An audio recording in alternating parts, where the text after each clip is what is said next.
Good evening and welcome to the Reel McCoy, your weekly movie podcast. I'm your host, Mephisto, always with me, my co-host, All My Feelings. Good evening to you, sir. Evening, buddy. What is the Reel McCoy? The Reel McCoy, like I said, weekly movie podcast where we send you off to watch a movie. You watch it, come back to us, and we geek on it and break it down and do all that nasty stuff to it. We are lagging tonight, courtesy of Restream.io. I don't know. Yeah. It's not. Is that what it is that's causing it? Yep, that's what it is. It is what it is. All right. We have two wonderful, beautiful guests with us today. Our first ever guest, I think, Bad Bella, right? You were our first I do believe guest? so, yeah. One of our first. Back again, Mr. Drex, of course, from the McTown podcast. What's All up, right. Pete? Yep. Right. If you want to contribute to the show and add to the show, please at me on Twitter at Mephisto. Or if you're a digital. Who is that driving through your house? What's the name? I don't know what that was. Instagram at Mephisto79 and send me lewd and crude messages about digital marketing or whatever it is. You can go right ahead and do that. That's all. Or apparently do a drive-through. That's all I get. Right. Yeah, Drive-through, drive-by. Complete drive-by. You can email the show at thereelmccoypodcast@gmail.com, and you can always. By the way, one of the last times I'm going to do this, there is a reason. Yes, we haven't talked about this, but one of the last times I'm going to do this simultaneously on Twitch, there is a reason to be disclosed later. At me on Twitter if you want to know, by the way. Yes. We have two wonderful guests, like I said. You can catch Bad Bella on Twitch, Bad Bella Games, or if you want to interact with her on social media, you can go on Twitter at Bella Ent. And if you want to interact with all her wonderful, different, and multiple social media presence, there is a hyperlink and you can click it and get everything that she does because she's all over the place. You are. You can catch Drex simultaneously at Reel Drex on Twitter. And of course, go and subscribe to MGTOWN Podcast on YouTube. By the way, both of your guys' links to your YouTube stuff is in the description and in the title of the show. So if you click on it, it will take you straight to their YouTube channels. I got a quick What are question. we doing Bad tonight? Bella. What are we doing tonight? So We are. Bad Bella says she's a gamer. Bad Bella, did you go get the new Teenage Mutant Ninja Turtles Shredder's Revenge? Not yet. I will. It's on the list. I have a heavy list of games I'm getting. Okay. Okay. I'm on World 12. That fly needs to die. I'm just saying. So is it Baxter Stockman? I don't remember the fly. It's Baxter Stockman. It's got to be Baxter. Yeah, it's Baxter Stockman. I hate him so much. Yeah. I hate him so much. But this is not why we're here today. We're here to discuss a movie that someone in my DMs called the best comedy ever. Also, it could be John Singleton's Boys in the Hood, the comedy. We'll discuss We're gonna get it. to that. We're talking about Friday. And how about we jump in before everything, go to All My Feelings, and we get the lowdown on Behind the Screens. Production take 2.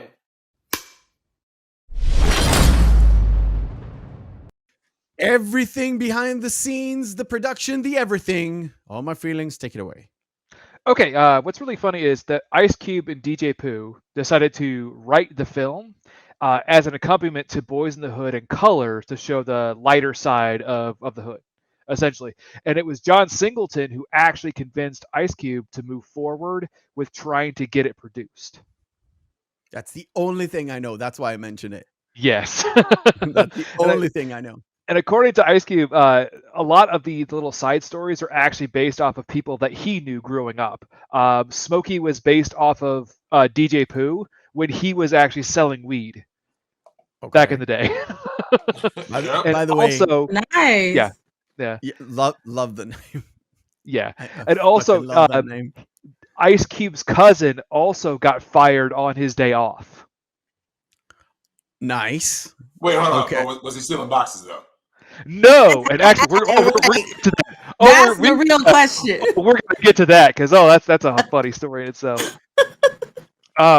For a long time, Ice Cube and DJ Pooh decided we're actually considering self-financing the film because after they wrote it and they passed it around, a lot of people passed on it because they were completely inexperienced screenwriters to begin with. I mean, it was their first work together, and especially as a comedy thing, and especially with Ice Cube and the public persona that he had at the time. After NWA, this is after Today Was a Good Day, in his public persona as this very tough machismo kind of character. For him to play the comedy angle, everyone was like, I think we're gonna pass on this. So when they were thinking of considering self-financing, they even thought of filming it in black and white to save money. Oh wow. But that actually made it into the movie though. That did make it into the movie, but it was a little bit. Let's say it was tasteful. It was like when they do like callbacks and let's tell this story, and they got that. That's cool. But then New Line Cinema actually seeing the success of it was not only Boys in the Hood, Colors, but also several other prominent films dealing with the African American culture at the time, saw the success of the films, decided to pick it up. So New Line Cinema came in. Yeah. I think this came. Yeah. So this was after Minister Society. Look it up. I believe was New Line. Yes, it is. Yeah. Yes, it is. Yes, okay, it is. makes sense Yes, now. it is. Yep. Yeah. So they decided to pick it up. But at first, what they wanted to do is DJ Pooh actually wanted to play Smokey. He was adamant about wanting to play Smokey. But New Line Cinema wanted a more experienced actor or an actor that they picked.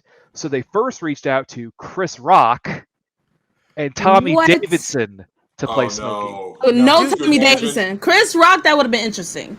No, Chris Rock just did. Said no. He just did. Chris Rock was just Pookie. He was Pookie. It doesn't Oh, work. yeah, that was too close. It was too close. Yeah, It was too too close. close. Too close. Yeah. You're right. So But it they, would have they been interesting. they passed on that. So what Ice Cube and DJ Pooh actually offered an opportunity up to Chris Tucker because they saw him on Def Comedy Jam Yep. to come in and do a table read. And apparently, his first table read was so bad, they were not going to call him back at first. But they thought his comedy styling and his timing was so good and his improvisational skills were so good, they wanted to give him another chance. So they actually let it was Anna Hartsford, who plays Betty, Craig's mom, Yep. her acting coach, met with him, and they had dinner once. He said by the time we finished dinner, he was smoky. Love it. Chris Love that for them. To it. Love it. Hey. Oh, Yeah. you know this, man. I know this. Right? This If you go, hold on, but does it say what about his no, was bad? I'm saying if you go to YouTube now, you pull up Def Comedy Jam. Yep. Martin Lawrence is the host, and you get two great stand-ups there. One is Chris Tucker and one is Bernie Mac. Both of them in this movie. Bernie Mac. If you watch the act and you watch the movie, it's real close. They're bringing their own kind of stand-up personality. It's fucking awesome. And then rip to Bernie Mac. Shout out. Drex, to your question, the reason why his first table read was so bad was he was trying to read directly from script. He was not trying to improv or be himself that makes sense. in any way, shape, or form. So like if you're sitting there like just reading a line, with no cadence or any kind of comedic timing, you're gonna just bomb. Right. So told him this is where the scene needs to go. Play off of it, and it's because.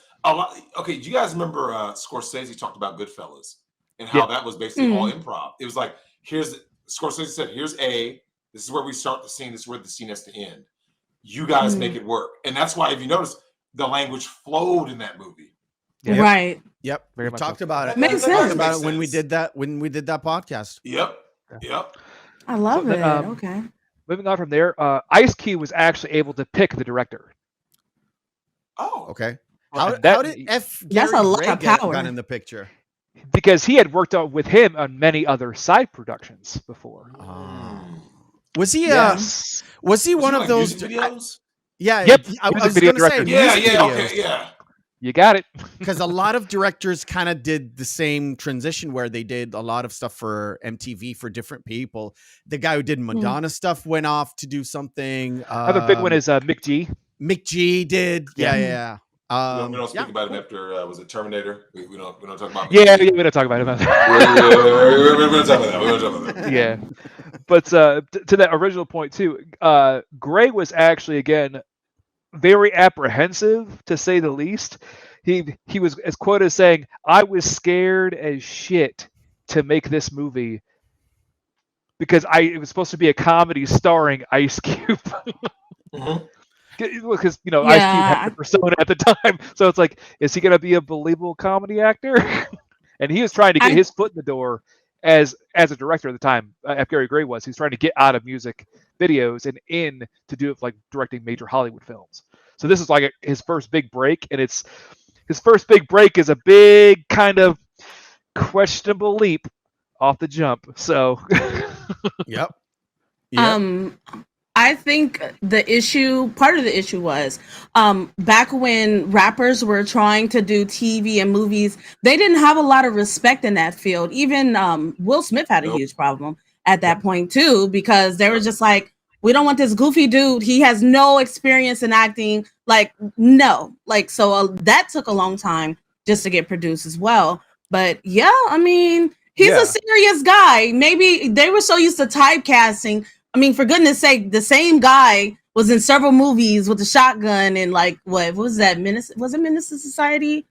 Well, either way, they were really good at typecasting people, and they probably couldn't see him in a partially comedic movie, because I don't think that movie was all comedy. It was mostly comedy, but had some serious little. There's some serious moments. Yeah. But, moving on to some very funny side bits is this is actually the theatrical debut of two actors. I know one. Well, two that they're uncredited. Obviously, this is Chris Tucker's first film. Megan Good. But Megan Good, yeah. Yes. Man, I hate him. Yeah. And Michael Clark Duncan. Michael Clark Duncan. Oh yeah, you're right. In the flashback, Bella, in the flashback when they were, he's Debo's friend or something. He goes, watch him. Remember when he before it's red, he goes, watch him. That's Michael Clark Duncan. You're right. Yeah. My God, I didn't even notice. I've seen this movie thousands of times. Yeah, and you never noticed him. It's a blink it and you miss it kind Blink of it, moment. you miss it. Oh, do you know what I did miss? Okay, for years. Like I said, I've seen this movie like Bella did a million times. I'll tell you what I always missed because I just wasn't focused. When she's accusing Craig, who'd you go to the club with last night? Oh, yeah. Oh, she's fucking somebody else. In the bed. I never saw it. I Yep. There. Yep. Yeah, he's right there. Tell me who she was. Tell me who she was. Like I never noticed the dude. Yeah. So the projection was with me because someone said that. And I went, wait. And I went back. I went, and you see his legs right there. He's literally right there. I'm like, in the bed. God. In the bed. We got DK Royce in the chat. He probably watched this 10 times. Too. We just like. Yeah. We got DK Royce in the chat. Probably watched that movie 10 times. Like, what? Yeah. Watch it. Yeah. Go back. Yeah. Just saying, watch she's it. on the phone. You gotta watch it all the time. Yep. I'm going to try and get to that specific point when we get to it. Anything else? Okay, so I got two more notes real quick. Go. There is what you mentioned before, Drex, about the box stealing scene, was they actually cut it because there was actually a pre-credit scene where it was Easel was the one who was stealing the boxes. Of course it was. Crackhead Easel, yep. Yeah. Of course it was a crackhead, right? Yeah. And then so he was the one that was stealing the boxes that Craig gets falsely accused of stealing. And then the last bit thing, like the greatest thing about this was, given the small budget, was only at a $3.5 million budget at the time. It still had a $27 million gross, and it's become such a cult classic that it's made its money hand over fist, and clearly also inspired an entire franchise, and also launched the careers of how many actors and actresses. Yep. So many. Completely. All right. Movie starts with the real star of the show. I'm not even joking. It's not an Ice Cube movie. It is a Chris Tucker movie, completely and utterly. It has most of the scenes, all of the best lines, except for one, except for Bye Felicia. Then also John Witherspoon is, I think, one of the best bits of comic relief in this entire fucking movie. John Witherspoon. Bang. Yes. Oh yes, man! I was up that dog's ass. Just up his ass. Starts off with Smokey, and it leads up to basically Craig waking up. Oh, come on! Waking his sister Dana, Regina King. By the way, Bella, you're the expert. Yes. Why is she sleeping like this?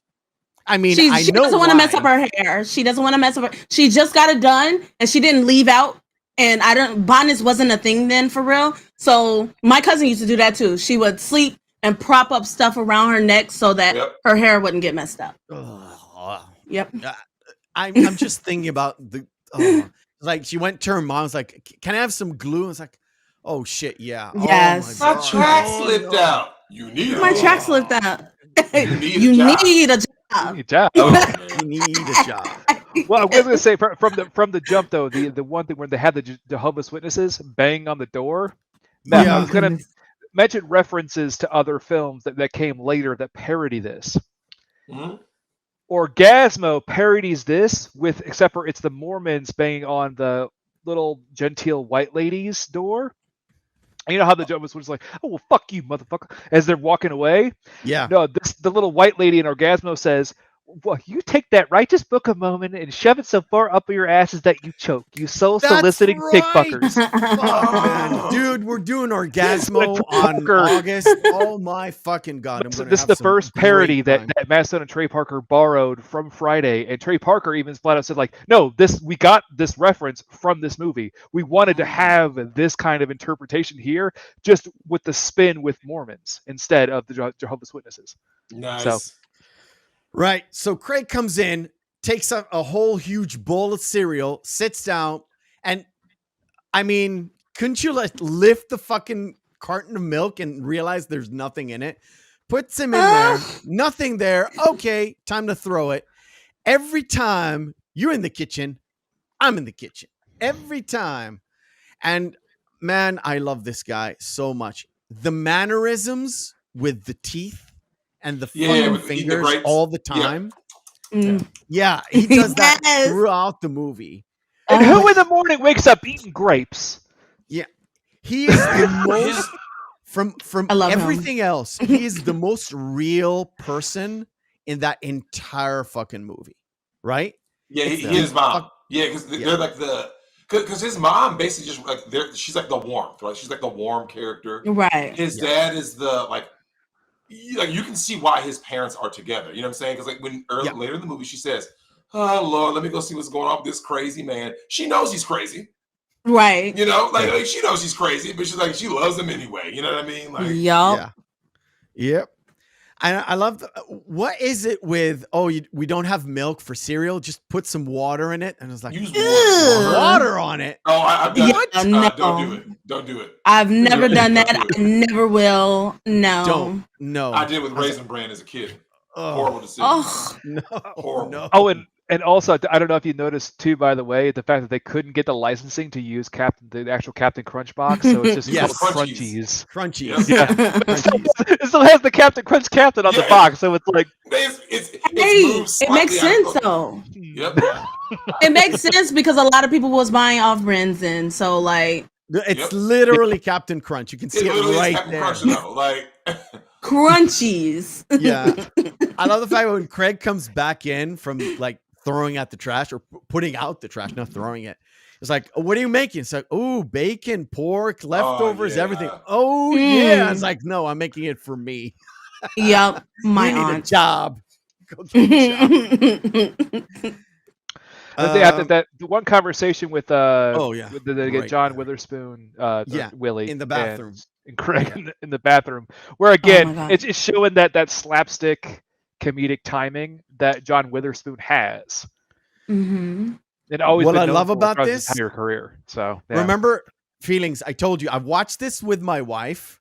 We watched this on the big TV while we were both passed out by literally fixing up the house. And what wasn't going through because the sound system wasn't really good. The ploops of the fucking when he shits in the toilet. Oh yeah. I listened to it again. You can literally hear the fucking ploops of the water, and I was like, "Oh my god!" And the fact that he sits down and sprays. Yeah, he does. Well, you know what I love about his timing is that when he's trying to speak to Craig in mid sentence, he's constipated. On the counter there, like he's sitting there, like trying. It's like one of those little moments. And there's all these little nuances. But one of the things that in this scene that leads to later in the movie, of course, with the movie basically being over, young black life in the hood can literally be over $200. You can wind up getting murked, right? Yep. And the sad thing is, not only is the funeral would cost more, right? But something that gets taken out of context in this. I want you guys to think about this. Craig doesn't have $200, right? Mm-hmm. But that also means that like he didn't ever save $200. You see what I'm saying? Yeah. Because if Smokey gets you into some kind of a beef with Big Worm, you're like, wait a minute, I'm gonna die over $200. Well, I got let me just go with withdrawal real quick, right? Yeah. The fact that they had like dude, this like most of the people in this environment have no actual money, none. So they're literally living like day to day. So when they do get money, like man, I just got a big score. I got $2,000. They got 2 racks. It could be gone in the next day. Clothes, I'm fresh.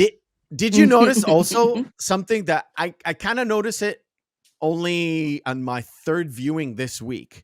Literally, Dana has money, but she won't give it. The mom has money, she won't give it. And his like his girlfriend, his bitch of a girlfriend has the money. But she won't give it. She was about to give it. She was about to until Felicia showed up. Until Felicia showed up. Exactly. Yeah. I know how to do that part perfectly. I do it all the time around the house for no reason. You're more than welcome. Well, I was going to say, Drex, to your point and to Bella's point that she had earlier, where this is a comedy, but it's also social commentary of what was happening at the time.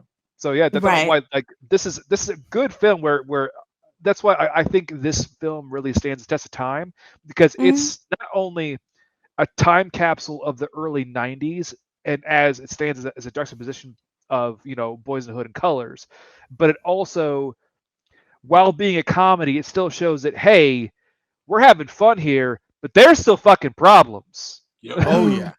Don't get me wrong. There are that problems talk he here. has at the end, right? When his dad talks to him, you know, when he grabs the gun. That's a real talk, because it's like he goes, "You kids today, you punks, sissified. You know, so quick to pick up a gun, scared to take a good ass with him." But what are we seeing now in society? This is almost 30 years later. This movie came out in 95. It's 2022. 27 years later, what are we seeing? Exactly that. Same shit. Remember what we talked about in DMs, man? About the dad being red pill as fuck. Yep. And like I said, I watch this again. Just the John Witherspoon part, just the dad parts. And he's like, he is the most down to earth, real individual. And the fact that Craig doesn't realize, it's like, dude, you got to grab onto this.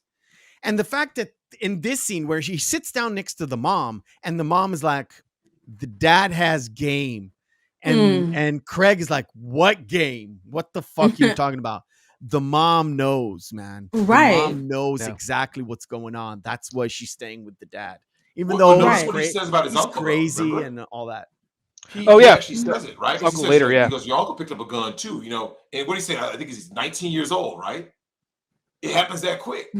Yeah. You know, I mean, a lot of these you see, you know, you hear these stories, and especially in this environment, like I said, at this time, one little slip up in you know, once you, I mean, hell, even before you're 18 at this time, right? Kids were getting tried as adults at 15 back then. One slip up, one little, because you got emotional, because you weren't financially responsible, because let's face it, things are, because, you know, the word of a person wasn't any good. Let's just say I went like this, yo, Bella, can I get you 100? Because remember, if you had good stature and you explain the situation, somebody goes, oh, look, man, I know you're not lying to me. Here's the 200, but pay me back.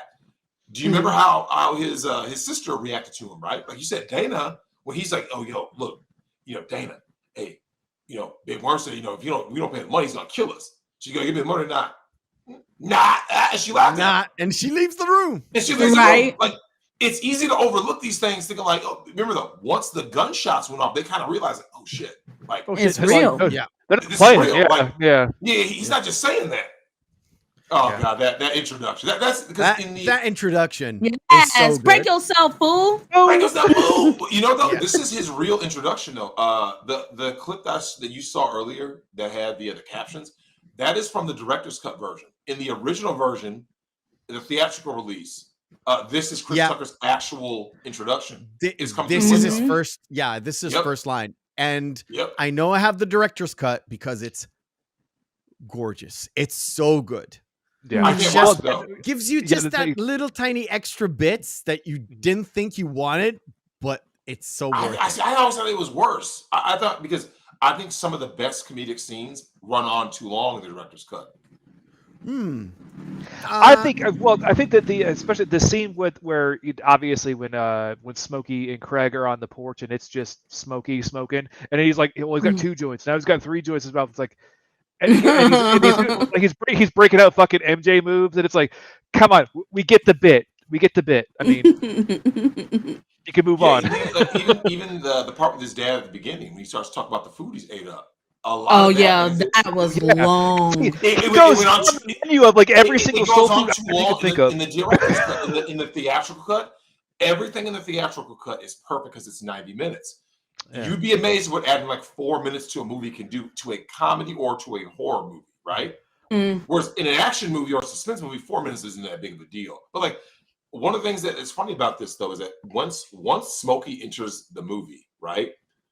One of the things that you notice though is that every character that's introduced outside of Craig's family, they're a character unto themselves, but they're all funny in their own way. Yeah, DJ Pooh's character is funny. Devo's funny. this Stanley neighbor has his own little. Yep. Miss Parker and Miss her Parker. Yep. yes, and her aka my mom, like midget husband. Oh, All of them have. They're Wait, all. that's Tony fucking Cox. Put some Yeah, I respect know, on I his know, name. I He's a know. great actor. He's a great actor. I know.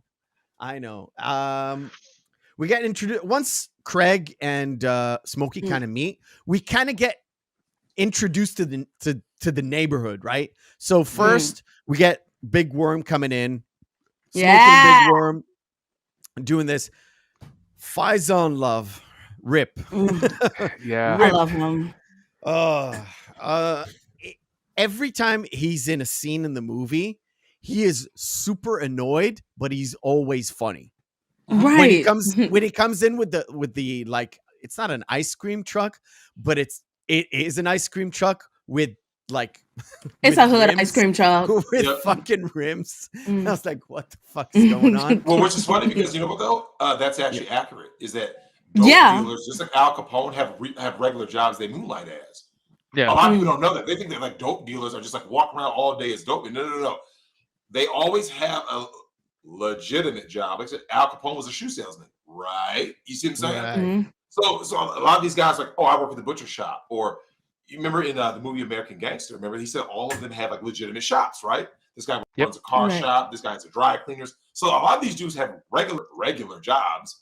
And then, of course, on the drop of a hat, boom, drop of a dime, they flip to what their real hustle is. You know what I'm saying? And I like that about Big One. Yeah. Well, that and also it's all about just doing laundry, just not the kind that we're used to. And also we get introduced to Nia Long, the actress. Yes. Oh my god, Tear beautiful. Running. Debbie. Well, and then the music changes, right? And then you Oh yeah. yeah. You're like, and they just go, hey guys. Well, And I was gonna roll back just real quick that one scene in with Big Worm and Smokey. That's when you get to see Chris Tucker's real improvisational skills come out, because you know this man, that was not part of the script. Definitely Makes sense. because it pops in every once in a while in the movie, and I was like, yeah, it's a Chris Tucker line. Actually, you know what? Let me ask you this though. My feelings was Chris Tucker's tick part of the movie, because like it's written to the script later, obviously the flashback, but when he's like this, he starts going. This and Big Worm's like you're talking about shit. Like was that always in the script, or was that something they improvised? They wrote that he was supposed to act differently, but Chris Tucker added the mannerism, the ticks to it. Yeah. Look, that's one of the funniest scenes in the whole movie. Because when he's like, no, take it easy, Holmes. And Angel does. Once he finds out his angel does, he goes, well, man. And that scene and the way he looks, it just, oh man, the cop, dude. Oh my gosh. There you go. There's my Clark Duncan. Oh my god, there he is. Yeah, that's my Clark Duncan. Right there. Duncan. Like I said. Hold up, Red's dad, another comedian. Yes, another comedian. I forgot that dude's name. Almost every single character in the movie is I've seen him in somewhere, right? Yes, comedian or like a rapper somewhere, was all joined. Everything is tattered together, but everyone has like a specific role. This is where DJ, I don't remember the name of the guy. DJ Pooh is the actor, or the guy with the thing. Do you know the guy's name? Do you remember? I actually don't know his actual name. He's always just been listed as DJ Pooh. Yeah, it's just really? DJ Pooh. Yeah, he has a name. No, it's always been by DJ Pooh. He comes to Debo, Tiny Lister. Yeah, also died. Fucking man. R.I.P. Yeah, and who by the way, he actually had his middle name put in as Atlas. Really? Wow. As a callback to the movie that he starred in with Hulk Hogan. That's interesting. That's cute. I like the fact that I unknowingly but knowingly picked two movies back to back with Tiny. One is this, which is iconic, and the other one, which is next week, is also Chris Tucker. I know. then the other one, which is next week, is The Fifth Element, where he's like Yes. completely different role, Yep. where he's like the president of the entire Earth. And Yeah. I like it. I like it. We're gonna discuss that next week. My feelings. It's gonna be hilarious. Anyway, comes in, knocks out DJ Pooh. And Yes. of course, Chris Tucker, because it's super funny. His first Smokey's line. like, you got knocked knocked the fuck fuck out, out, man. Well, though, one of the line that makes that scene though is when he goes like this. You want some of this jewel, man? Huh? He goes, no. In this car. Dude, and like his father is chastising Red. Like, why'd you come here and start shit? I don't know why To these people.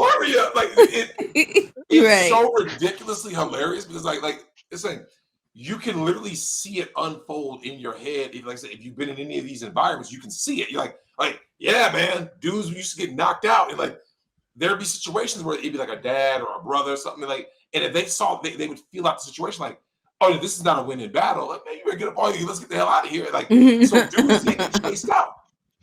And seeing it happen, and plus, of course, it's over exaggerated. Of course, when Debo hits Smokey, good. He lifts up, and it's like, and of course that sets up the infamous reveal later. When if you guys notice, that's a callback to Mike Tyson hitting Mitch Green. When he goes like, when he takes the glasses off, that's a callback to. Yeah. Yep. When he goes, he hit me. When Mitch Green took off his sunglasses, that's what Red's eye is a callback to. Yep. I had no So when he idea. takes it off and they go, how's your eye? Damn. Damn. Put your glasses back on. Like, We're gonna. I've got a story about that. Anyway, you beat me to the punch on that one. One thing I want to add here before we move on to the store scene with Ezel. Ezel, sorry. I don't know where you guys grew up. I grew up at not a bad neighborhood. I grew up a fairly great neighborhood, but we had a Debo style bully in the neighborhood. Now, when I grew up, everyone was downstairs. Nobody was going and watching there's no PCs. There's TV, but there's 3 channels and nothing to watch. We're all out playing fucking soccer or something. We were out. So if that bully was going into where we played soccer, because soccer, we would have been gone. Because if we wouldn't, that ball would have been gone too, like style Boys in the Hood gone, right? Yeah. We had a Debo style thing, so I can relate to that particular thing. Not all the way, of course, but so did we. His name was Kevin. Do you know what's funny about Debo's character is that it was actually one of my close friends said this, right? So we're in the burbs, and he was actually the first one to point this out. He said, do you notice they have a bully, but they're in their 20s, right? Like, because, Craig and them are in their 20s, right? Like, and that makes it that much funnier because it's like bullies really kind of stop. I mean, like, you can say, okay, elementary, there's a higher chance for bullies. Middle school, lesser chance. High school, once high school ends, that's kind of like the end of the bully, right? Because everyone now is an adult. Like that's why you don't see people walk around right now rolling up on people, snatching chains at like 24 years old. Unless they're a stick-up kid. You see what I'm saying? Not a neighborhood bully. You see what I'm saying? Yeah. Whereas in this movie, Debo represents, he's the dragon, right? Craig has to slay the dragon, and at the end he gets the girl, which is Dana. Yeah. Which is what Drex, I wanted to bring this up when we were going to wrap up. Might as well bring it up now. In a way, this story is a hero's journey for Craig. It is. It is. 100%. Hidden behind 100%. A veil of like comedy and craziness in the hood. Yeah. It is. Oh god. So Crackhead. Smokey gets sent by his mother to go get her some cigarettes. Along the way, comes in, and of course, this crackhead. That Mrs. Parker walks in, it just gives Smokey $1, and it's just like, go get me some cigarettes. Like, this ain't enough. We'll make it work. So I have that in my family. I know that woman exists. Hold on now. Do you know what doesn't get talked about? Is from a red pill lens. This goes back to what Meth was saying. Okay, look very carefully at Craig's family, right? Nuclear family. Mm-hmm. Yep. That's why Craig, by the time we meet him, he's never smoked weed. He's never been to jail. He had a job. So do you notice the family was like this, right? Yep. Right. What happens though when Craig goes over to Smokey's place, which is a single mom? Chaos. Notice how chaotic and craziness. aggressive everything is. Like he's and notice he curses in front of his mom, right? Yeah. Oh my goddamn door. Remember, and when Craig slams the door, quit slamming my goddamn door. He's like, yeah, I'm sorry. Like Yep. do you And notice how it's the there's same- so much aggression? And she smokes and drinks in front of him too. It smokes and drinks in front of him. It's the And same it's just on thing the in phone, Boys man. in the Hood. It's the same deal with the craziness over at not at Lawrence's house, not at Furious's house, but at the other house. Yeah, Doughboy. Yeah, Doughboy's house. Doughboy and Ricky. And Ricky. Yeah. So but you start to notice type though, of relationship, right? like you guys go hard on single moms for that reason. Because like, look, where do you think people like Ezel come from, right? Wait, you notice that the bottle is perfectly there though? This got pointed out to me when I was he actually he went out he picked up the 40 and then he set it down next to him. Because you see him go to the refrigerator, right? You see him go over there and they're like and some humps. And and Craig and Smokey are talking, asking about some money. Yeah. And of course, that's when it says black owned, but the Chinese guy comes out. Right? Oh, that's what and side note. It says black owned, and then a Korean dude pops. Yeah, the Korean dude. That's the one thing I wanted to mention to you, Meth. This is the second Orgasmo where they borrowed it from. That's where they got the character G Fresh from. Really? Oh. Yeah. That's interesting, dude. This is why you do all the research. I have no time to deal with this. Oh my god, yeah, we're gonna touch upon that when in a month after we get back from fucking UK.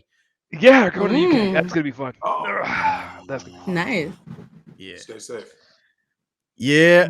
It'll be the best time. We won't remember. By the way, Bella, trivia question? What is the car Smokey's driving? Oh no, that black car. Oh no, you have to know. Oh no, I don't know what kind of car. The thing is, Pinto. I've literally never known. Pinto. I just know that his poor shoes are just decimated by the fact the lack of brakes. Yes. That hurt me. Oh my goodness, I was looking at it like, please, not those. Those are my shoes. Come on, man. It's a fucked up all-stars, yeah. They come back from the store and they see Miss Parker watering the garden, and Smokey's like, I want to dust up that pussy. The hood cougar. I got something to add to this, actually. My mom is literally, I grew up around this movie, right? As soon as this came out, my mom was Miss Parker. Because my mom is very youthful looking, and everybody had a crush on her. She's curvy, and they were just like, "Oh, yo, mom." Just like, shut up. So I would always hear, "Oh, where's Miss Parker at? Her name is, blah, blah, blah." Like, yes, my mom is Miss Parker. I still hear it to this day. Like, oh, is that your sister? It's my mom. Can you not do this right now? It's annoying. Oh, that sucks to be you. Yeah, you gotta answer those questions. No, I'm being an asshole. Do you think it's worse to be a female, so that you're the daughter of the cougar, or do you think it's better to be the male, who's the son of the cougar? Oh, I think it's better to be the female because my brother had it way worse. He was beating up dudes at one point. Yeah. It's rough. If you have the hot mom, bruh, it's not good. It's not good. We sit around talking about like, hey, man, I'm just saying, Drex, I'm gonna fuck your mom. There's always gonna be physical violence. Here's the thing, though. Some people may not know. So watch this. Let's say you're at a ball game or something. You're wherever, right? And someone starts like, "Oh damn, man, she bad, damn, she's thick." So you're sitting there like, "Oh yeah, which one?" And so you have to like get really specific. Like, wait, talk about that one in the yellow? No, the other one in the yellow. Yeah, but the pink first. All of a sudden, you gotta keep on getting more and more specific because you don't want to be your mom. So you keep on trying to like eliminate, like, no. And then eventually you're like, that's my mom, man. And like, I quit playing. I'll make that shit tonight. You're like, nah, dude, that's my mom. Like, everyone's like, oh. Oh shit! Yeah, Right. It don't sit after that. Man. Small but non-forgettable role. Oh my god! Oh, yes. dude, Bernie Mac rolls up. How you and doing, he's brother Craig? Hey, he's trying to bump Smokey for a shot for like. Sister Jones ain't here either. And then Miss Parker comes out and is like, "Oh, wait, Lord have mercy. The Lord is my shepherd. You know what I want." Miss Parker, Miss Parker. Smokey is taking a hit off the joint. He goes, "Well, yeah, maybe I could just have maybe a little bit from a cataracts." Yeah. You can put in on not this. put in on this man. It's better to give than receive, my brother. Well, even Craig's reaction to him, though, right? When he's like, his brother Jones in, Sister Jones, he's like, it was, he has it. Nope, they both at work. There's a certain demeanor that they have. But like, here's the thing, though. Once again, another red pill. Somewhere out there is a lane going, no, the pastor and the preacher, they're just good, upstanding people. This movie knows what most people who are idiots know, which is some of the absolute most corrupt people you will ever meet are in the church. By far. Like, even Jehovah's Witnesses, right? They're not supposed to curse. But when Craig slams the door on them, remember? Yeah, motherfucker. Come on. Like the one thing that like Bernie Mac character kind of, for me, automatically send me back to Coming to America. Yep. And Arsenio Hall's preacher. Oh God. Sort of like the same semi-corrupt kind of pastor. And it's like, yeah, I get what you want. So Hector rolls around. And wasn't that Eddie Murphy who played the pastor? No, it's Eddie. The pastor was Arsenio Hall, and Eddie Murphy was the singer who was the sexual chocolate guy. Yeah. Oh yeah, you're right. You're right. Conflating the two. You got it. Wait, which one? Wait, so that was our singer, right? I don't know what you can do, but came to praise the Lord. Oh God, man. So Hector rolls around, and Smokey kind of explains to Craig why they're not like selling. He didn't say he's selling weed to Hector, because that comes later. But he's like, oh, they fucked me up, and they do the little callback. And again, he explains that it'll take one day. And again, a callback to when they were first doing pre-production shots using the black and white. Yeah, I like it. To be honest, it looks good. I'm not gonna lie, it looks good. Because this is evening. If they shot most of the movie, which is predominantly in the light, because it's a full day, right? The whole movie is a full Friday day from morning to night. If they would have shot this in black and white, it would have been great. But the thing is, when they do the black and white, only when they do callbacks or stories where Smokey tells the story, it kind of has more impact to what he told, right? Yep. So there's more impact on the Debo story, and there's more impact on the Hector story. Yep. And which also, if you think about it too, it's always it's really funny to think about Friday as a play on Ice Cube almost mocking his own #1 hit song. Today was a good day. Yeah. Well, you know what's funny about that scene though? There were the essays. Do you know what gets left out? Is later on in the movie when he sees Hector yet again, right? This is something else.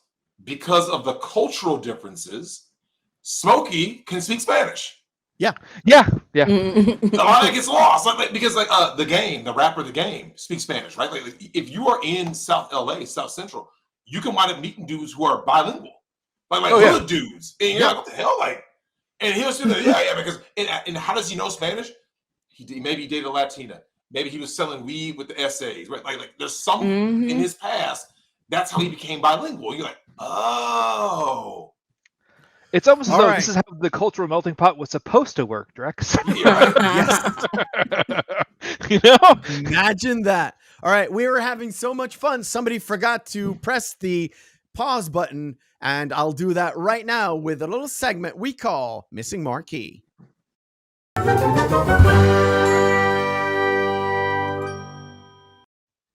Missing Marquee for the uninitiated. We take 10 posters, have their text written off.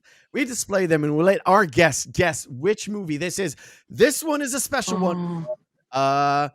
2 weeks ago, where Boys in the Hood, we were supposed to have a guest. We're supposed to have Andrew from Legal Mindset. But of course, tropical storms kind of evaporated the electricity in Miami for a couple of hours. So we couldn't handle it. So we have a Depp special for this week. Good shit. All right, cool. Go. Alice in Wonderland. Alice in Wonderland. Alice in Wonderland. Ooh. I'm saying right now, those are very easy. There are a lot of very easy ones in this one. Oh, A Black lot Mass. of very easy ones. Black Mass is Larry Bulger. Black Opening night. Mass. I don't know that one. That's a good fucking movie. Chocolat. Saw that Chocolat. mixed room with Didn't Lady Rackets. seen this one. Johnny Brasco. Yeah, it is. Yep. Right, Brad. You're Yep. gonna have a tough time, Bella.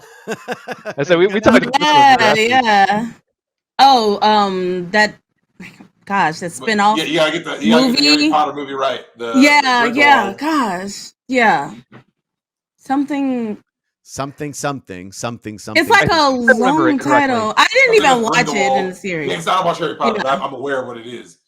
Fantastic Fantastic Beasts. Beasts. Yeah, but wait, Grindelwald. Fantastic Beasts and where to find them. It's Grindelwald in the Yeah, movie. Grindelwald's. Grindelwald, yeah. Wait, hold. Hold. There we go. Oh, I know that one. The Oh, Murder on the God. Orient Express. No. Oh, Mordecai. Mm. Mordecai. Almost never. You're right. Almost no I've one. never watched seen the One of the worst movie. comedies no one Yeah, should ever I see. haven't. Oh, God, I heard it See. was terrible. It's not good. It's not good. That looks like Platoon, but I don't remember Johnny Depp being in That Platoon. is Platoon. He was in Platoon. He has a very minor role in Platoon. A remember lot of Johnny in like that. very young actors, including Charlie Sheen, Yep. started in this one. A lot of very young actors started in this movie. Very much forgot. He has a very small role in it. Okay, that's why I forgot. Yeah. What is it like? Rango? This or was some- also Close, terrible. spell it. Ringo. Ringo. Okay. Rango. Rango, yeah. Rango. Oh, God, Oh that no, terrible not this movie. one. Not this one. No. Lone Ranger. Oh, I don't That even. movie's awful. Is ugh. Oh What's my Eating god, Gilbert he was Grape? so cute. What's eating, Eating Gilbert? Gilbert Grape. Who was Grape? eating See, Gilbert Drex, Grape? we talked about this backstage, and he was telling Yeah. me that he's going to do a Depp special. I'm like, you put What's Getting Gilbert Grape on there, right? He's He's like, he's like, I'm going to get that one. And I'm like, it's I'm not sure who else is going to get that. But I'm pretty Oh, sure you know what? Drex might get that. Yeah. Do you know which one I thought you guys were going to try to get me with that I was going to get right? I was What? waiting for you to pull out Nick of Time. Nick of Time. I No. was waiting for her to I pull was out. waiting for you to do it because a lot of people I didn't was see that thinking- movie. I was was thinking thinking Nightmare on Elm Crybaby. Street. Yeah. Oh, Nightmare on Elm Street, Nightmare on Crybaby. Elm Street. I thought Or it was Betty and too June. obvious. Mhm. I thought it Mm. was too obvious. Also, a lot of like Benny and June. All my feelings said, "Oh, are you putting Benny and June?" It's like, I want to, but I couldn't find a poster that has no text on.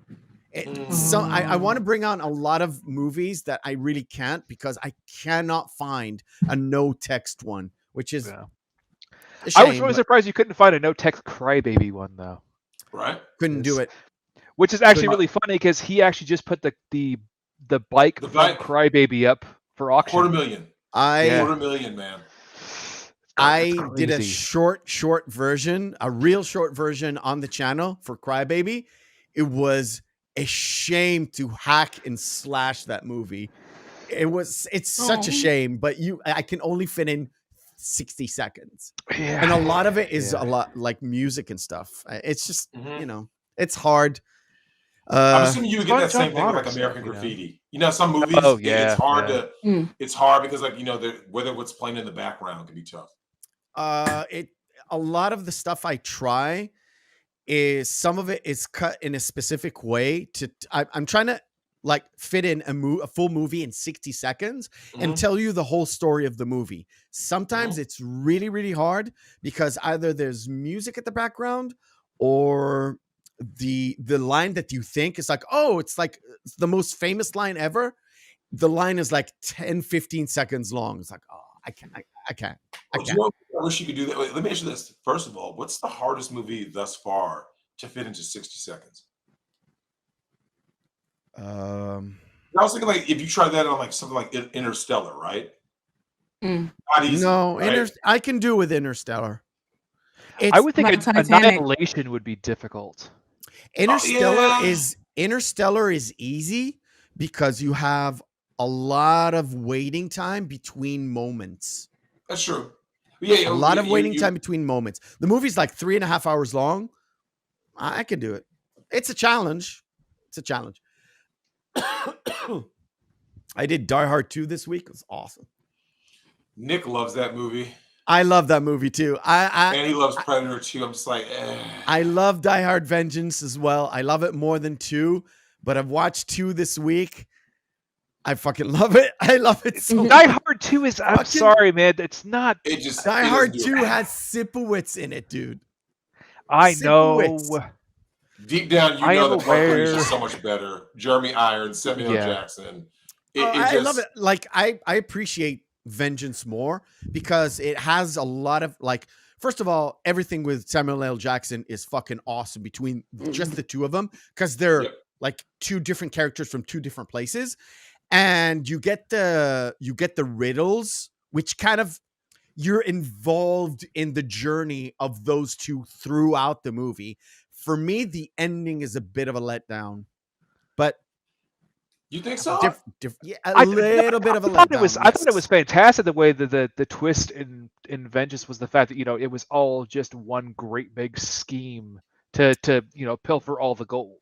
Yeah, it wasn't at the end at all. The end, they literally catch him in a fucking warehouse.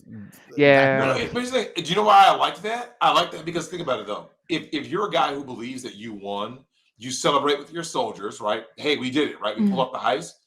In your mind, there's no way you can get caught because you got out scot-free.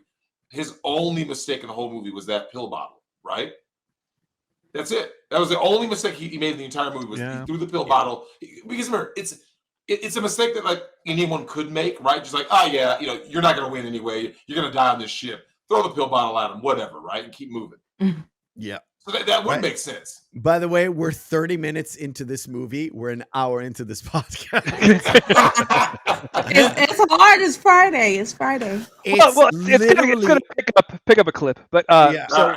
We're gonna jump in, but this is important where you get Debo coming in and they both take out their chains, check out their watches, put it away because they know as soon as he's there, and he does it to Smokey. It's like Smokey, and he literally feels Smokey up. Yep, that's crazy. Stuff. That is real crazy. Well, don't forget I can't imagine.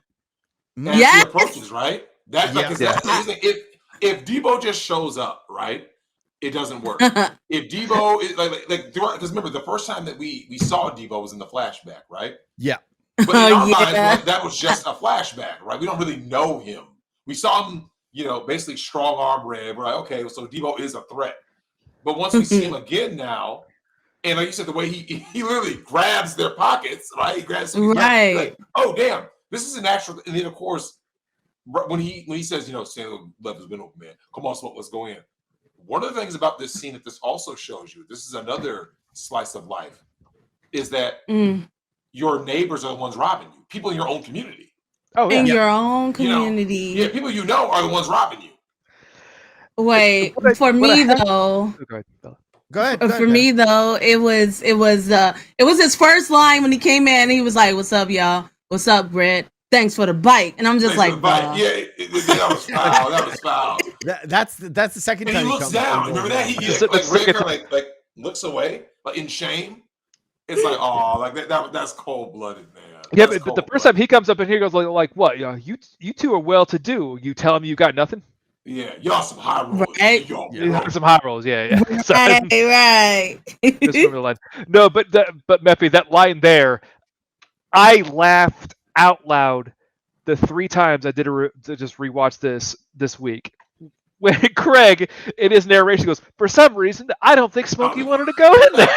That's why I know. Like, you think? But what's funny is that he defines Debo as peer pressure. You know what I'm saying? Yeah. He's like Debo is something much worse than peer pressure. Like, and plus, do you notice how quick Debo just pulls out the knife to break into the window? Oh, Just, yeah. Oh, yeah.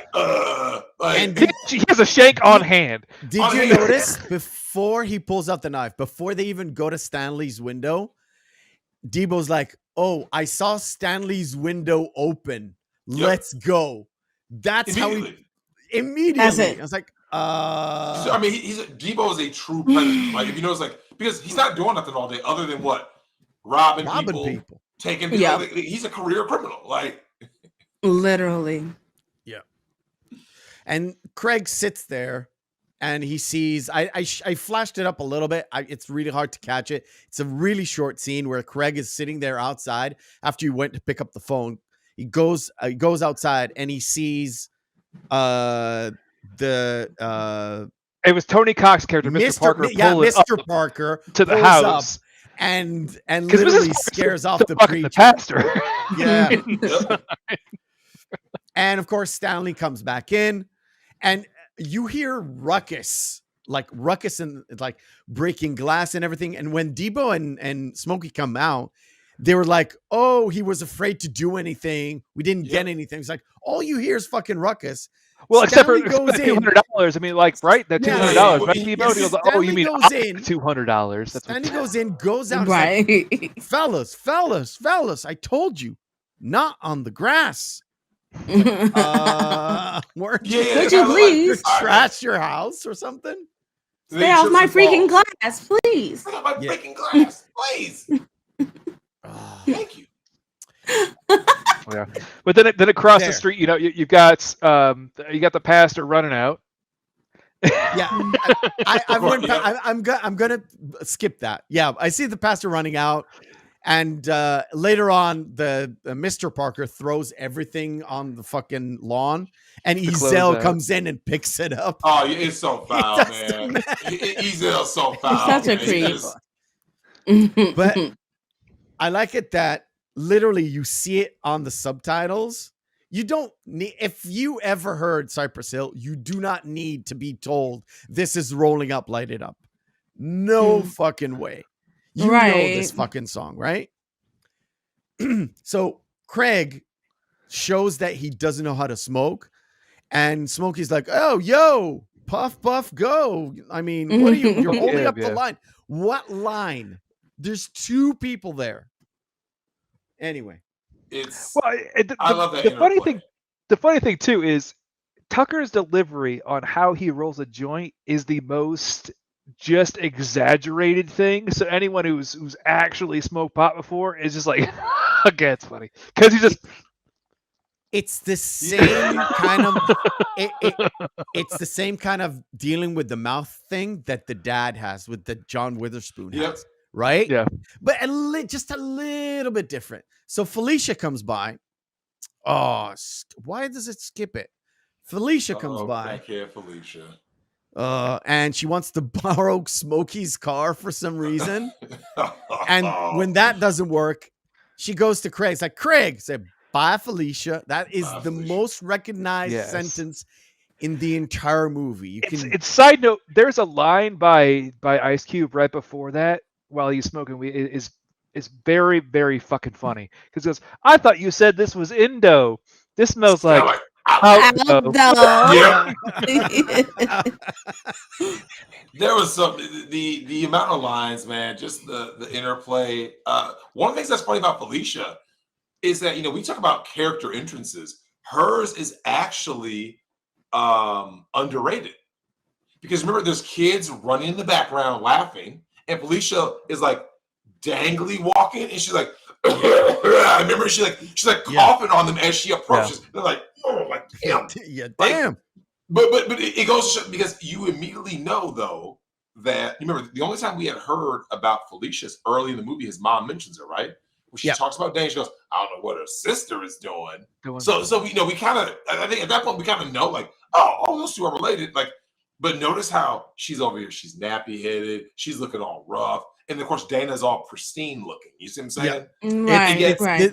It's the difference between she Felicia, looks fine, Dana, and especially a Debbie. busted ass crackhead. Yeah, but this is also the flip side to Boys in the Hood, which is, remember, in Boys in the Hood, it was two boys who were polar opposites coming out of the same household. Doughboy and Ricky, because they had different moms or different dads, right? In this movie, the girls come out with different dads, and notice how one of them is a crackhead. She fell into the streets. Dana's going to college. Yeah, she's doing her thing. Yeah, they're coming out of the same household. And the mom, is in Vegas with the boyfriend. As soon as she says that, it's like, oh, I know all about that fucking house. I know exactly. Yeah, you already know, because there's going to be certain. She was never there. She was never there. Certain girls are going to go to school because they just don't get caught up in it, right? Like, you just, like, if your parents leave the house, in this case, you're a single mom. If she leaves the house to go live her best life, right? You're going to have kid A that's going to be like, oh, that's time for me to go do crazy stuff. Whereas the other person's like, I'm doing my homework. You see what I'm saying? Like, you can't really teach that. You either are that person or you aren't. Of course, they do have a visitor coming in. And Craig is out of his goddamn mind. He couldn't handle his weed. Yeah, he was trying to make Kool-Aid, no sugar. And Chris Tucker's like, oh, no sugar? You guys only have one thing of anything all the time. You got Kool-Aid with no sugar. You got peanut butter, no jelly. You got ham, but no burger. But if you watch the Death Comedy Jam, that is literally taking from his stand-up routine. Yeah, which that routine is exactly like that. You got it, right? Yeah. And that is completely ad-libbed. I don't think it was in the script. It doesn't look like it. It doesn't feel like it. It doesn't. She comes in, and of course, she forgets her purse, which allows her to come back. And well, they did have that small little side conversation too, where Smokey's talking to Debbie, and she's like, "Well, by the way, here's the number of my friend that you wanted me to hook you up with." It's I'm thick, and people say I look like Janet Jackson. Janet Jackson. Oh man. And Smokey's like, he's legit, has no tact. It's like, oh, Craig wanted to hook up with you. It's like, Craig has a girlfriend, and Craig is like, what are you talking about? She's right there. What are you talking about? Well, and do you remember the interplay between those two? Because he's like, Craig goes, and then somebody goes, but you don't like her. He's just trying to hook him up. Like, he's horrible at it. But there's no tact, there's no nothing, of course. Yeah. And once Debbie, I had their names confused earlier. Once Debbie leaves, right? Then immediately, right? Because Craig goes like this.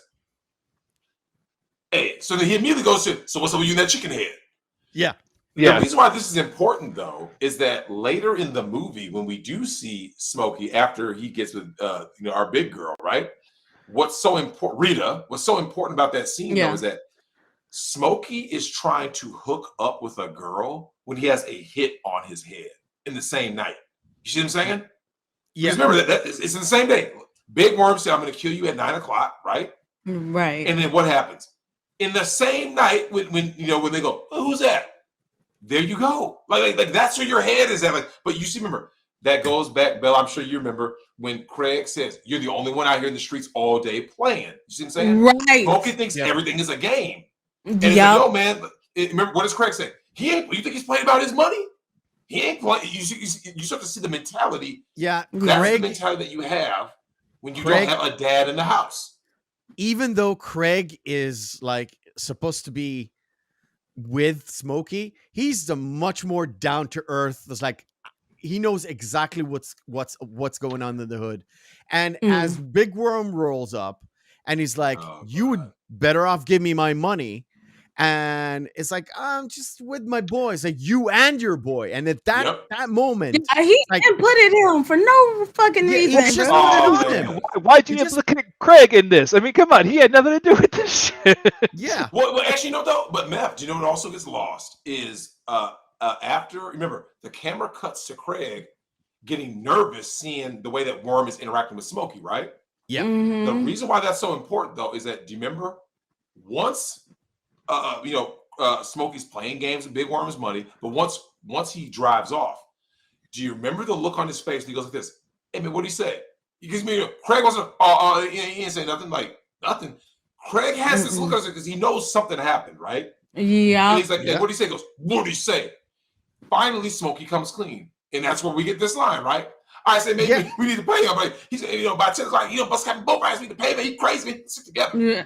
Let's stick together. Says that is because what you realize though is that you have Smokey, even with both of them about to basically have a hit on their head within hours, he's still not coming clean to Craig until Craig presses him. He is not there really. He is in the fucking clouds. Well, what does he say? Craig is like, I only have one hit and we're in this together. What the fuck, man? Yep.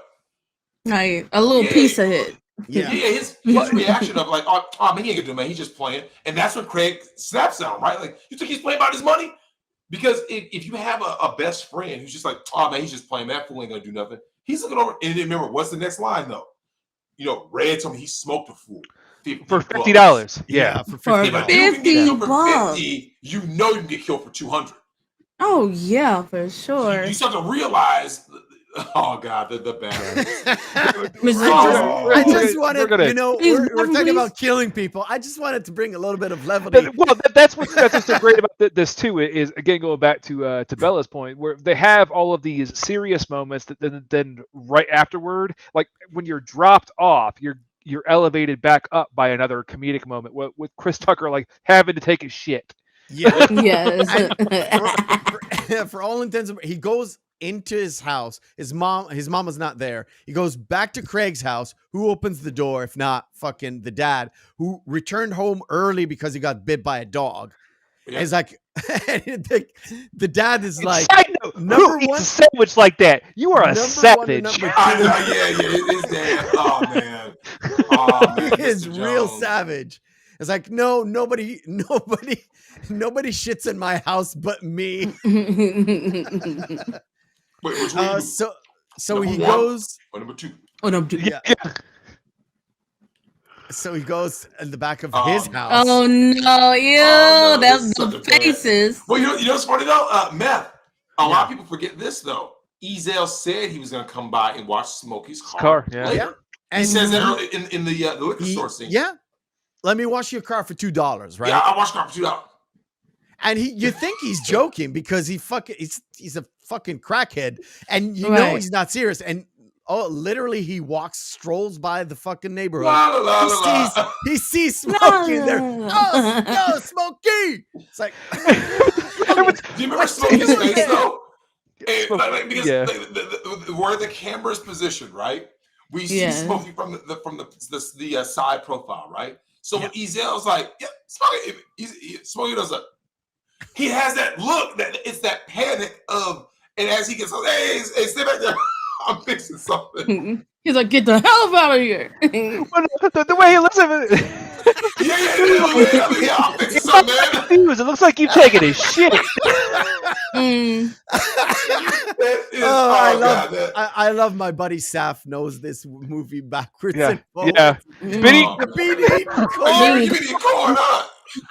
Oh man, it was so bad, man. The way he's looking at him. And when Ezel leaves, it's like Smokey just don't tell nobody I'm out here. And Ezel goes right into the neighborhood. It's like, yo, Smokey's fucking taking his shit back there. And then he says, well, I'm not telling nobody from now on. It's so bad. Fucking. Oh, dude. Oh my God. That scene. Remember after that scene. Oh my God. He goes back. Yeah. He has to go back over to Craig. Where Craig at? Oh, Craig? Oh, he in the house. Oh, he in the house. In the house. Like Craig goes out. His girlfriend is I don't remember her name. Anyway, he goes out. He talks to her, and she's like, "Oh, you were in that party last night. My brother's sister's cousins, whatever." No, that was on the told phone me." call. Yeah. This is when Debbie was in the Oh, house yeah. when she came back to get Right. her purse. So like Yeah. he's walking Debbie out of the house. So it looks like he has been up to something. Yeah. Mhm. But So this is where he asked her for the $200, right? And she's just about to give him, and then Oh, no. Felicia comes at the back. She's like, Felicia. Yo, Craig. And Craig's Well, like, hold on. She does a crackhead clap though. She goes because remember he's talking to her. Yo, And he's Craig. grinning, right? He Yeah. said this, she goes, Craig. He goes like this. She goes, Craig. The look up when you do the crackhead clap, dude. The look up because remember, here's what's funny though. Because his girl doesn't recognize body language. Do you remember when Craig? Because remember she goes, yeah. what? Well, And he goes, what? yeah. So when he started, he goes, hell, I get that out. And when he comes back to the car, she starts Like, who the fuck is snapping that on him. bitch? And he's like, wait, Fucking he looks motherfucker, right. you think it's like He's like, go ask that bitch for some money. go And he's just, ask that bitch for oh some my money. God. Oh, Like, oh, you fucking think you slick? you think you slick? Oh man, like from Craig's position though, it's like you look at all of one of the things that this shows, right? Another red pill moment. Her projection. Every single woman that Craig has encountered in the movie, he's not having any relations with. Nope. But she believes he is because what that Yep. means, like, as we know, Well, when because she's females fucking introduce a somebody guy, else. yeah, because she's Cheater. sleeping around. So she's Right. convinced that every It's woman, all projection. it's And again, all projection. Mhm. it's all projection. And when he goes back in the house, they talk about him and Smokey talk about like getting a piece and going out. And of course, the dad sees Craig with the piece. Yeah. And he's like, no, it's like back in the day, to be a man, all you need to do is this. And what I And wanted to bring up was go ahead. just on this. Ice Cube and DJ Pooh wrote this as an homage to the conversation that Vicious had with in Boys in the Hood. Yep. With his son. Yeah. Before he was Not going to go Vicious. out and get vengeance Furious. for Furious. Sorry. Yeah, that's fine. It's good. It's all good. Yeah. And but me and Furious' names, remember? conversation. Yeah. Yeah. Yeah. Me and names. But that's the reason why this entire scene exists. But I think this also really highlights John Witherspoon as he can not only be a comedic actor, but he actually can be a decent dramatic actor. Because I thought this was actually pretty well done. Oh yeah, because overall. he is dead serious, right? Yeah. He is, and he, like I said, he's being real, like realist. He's a realist at heart because he said, you don't have to pull out knives. You guys, you young guys pull out guns and knives and it's automatic. All you have to do is like to defend yourself, be a man, put up your dukes. Some things you'll win, some things you'll lose, but you'll be able to call yourself a man, right? Do you know what's funny about that scene though, Meth? The irony to this goes back to earlier in the movie. If Red had stood up to Debo and taken an L, he doesn't get anything snatched. He doesn't get his chain snatched later. You see what I'm saying? Because the path to least resistance is human nature. So like, let's say Debo still wins, but let's say he takes a couple of hits, right? Just the fact that Red would have fought back, Debo would be like, yeah, I ain't gonna mess with him. Debo picks on people that he is familiar with that won't fight back. That's what bullies do, right? Yep. So when he's making these comments, when you know Craig's dad is saying this, it kind of goes to show you, yeah, man, if you square up, you may be the littler dude, you may not be, you may lose, you may get your ass kicked. But it's like, but that's why he says, he goes, you live to fight another day. The look that will happen when someone squares up and they're like this, they respect you. They're like, hey man, I mean, this dude stood his ground. Like even if you lost, it's like, hey, he stood his ground though. You get respect. Yeah. And it comes back when he starts the fight with Debo. It kind of calls back to it because Debo, the first thing Debo does is he gives Ezel the knife. Yep. So Debo is put up your Debo kind of guy. And when Craig flashes the piece, he's like, "What are you going to do with that?" What? Yeah. Debo doesn't even move. Debo says, "What are you going to do with that besides make me angry?" Exactly. Well, So- and also to DK's point there, where that's a really important line there, where when John Witherspoon asks him, like, "What are you, man?" And I'm like, "What, you think you're a man with that gun?" And Craig's line is, "No, I'm a man without I'm a man it." with that. Yeah. And that's really that's what's really important at the very end. That Yep. really plays off at the final scenes of the film. Right. So DJ Pooh's character comes in, Oh. and they both look at him. The infamous, The gif of all gifs. Yeah, I know. By the way, that's where I was sitting on this story.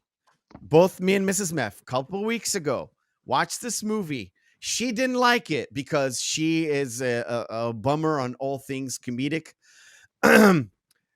My daughter walks in. We were watching this scene, and they were going, "Damn!" And my daughter's like, "Hey, that's the fucking meme." And my daughter's 11, and she's not from the US. Also, so she didn't. She never knew where she recognized this. Like, oh, that's the meme. It's like, yes, that's. Oh, yeah. Oh, that's sweet. Sense. Yeah, do the age. Yeah, that makes sense. Kids don't know this movie, but they know this meme. They know that. Yep. Yeah. They know this piece, and to me, that's the whole idea of why me and All My Feelings do these fucking podcasts, is to let people know some movies you may have heard about, some movies you may have seen a clip of, but these are movies that on the whole are fucking great. They may be known for just 1 bit, maybe 2 bit, maybe even 3 bits if the movie's that good, but they're all worth watching. Even if the movie fucking sucks, like let's say Hudson Hawk, it's still worth it. Stop bringing that movie up. You're not going to make it happen. Just go get the Troll 2 meme, right? Oh my god! Like, yes, oh, dude, yes, exactly. Okay, let me ask you this: though, Oh My Feelings. What's more memeable, the "Oh my god" or the ludicrously hilarious Mac and Me wheelchair scene? Oh, that's debatable. Because I mean, that wheelchair scene, it is epic. I want to actually go with the wheelchair scene, but the other thing is that hasn't really popped up as a meme yet is I want them to do the zombie chase scene from Spookies. It's a whole bunch of actors that they just hired that were extras in a super B-rate movie where they're trying to act like zombies. They're walking into the actress and half grabbing her while she's trying to run. It's the funniest thing. It's like you could play Benny Hill over that and put it on loop. And of course. Be like, this is the dumbest thing I've ever seen. Of course, Debo comes in. Look at Red's eye, though. It's a second. He looked at Debo in the eye. It's like, why are you tripping, Debo? It's like, shut up or I'll knock your ass out. And I can't show it on stream, but he was like from this position into that. Sorry. Yep. No, Bella, this is what he was like, oh yeah, thanks for the bike. Yeah. Yeah. It's like, damn. And Smokey's like, why aren't we jumping him? Like, after Debo leaves, like, why aren't we jumping him? And Craig's like, are you fucking crazy? Stop fucking, That, and also Smokey's whole line is like, yeah, he told me to shut up, but see, I got mind games on him. Yeah. See when he leaves. Yeah, that line. The lines that Smokey was saying in the movie were so hilarious, and it's like, but you know what gets lost is the moment Red runs back to his little car. Do you remember his dangly arms? Yeah. By the way, I don't know. Smokey's library's like, he's gonna cry in his car. He's gonna cry in the car. It's so bad. My grandmama gave me that chain. My grandma gave me that chain. Did you or did you not notice both for Smokey's car and for Red's car? They both have that fucking stupid alarm thing that didn't absolutely nothing. Nothing. Why? It's like the club. What? It's the club. It's the club in the States. The club that you put on your wheel? Back in the 90s. Well, actually, you know what's crazy is that one of the things that also gets lost is that when Debo is approaching there, do you remember, Bella, you remember this? The only one who's stupid enough to try to tuck their chain in instead of taking it off was Red. Remember? I'm going to just tuck mine in.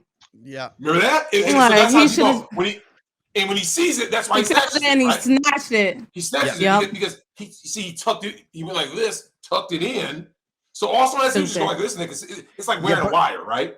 But for us viewers, we knew that would happen as soon as he did the tuck in. Of course, because we saw Debo pat down fucking Smokey. Yep.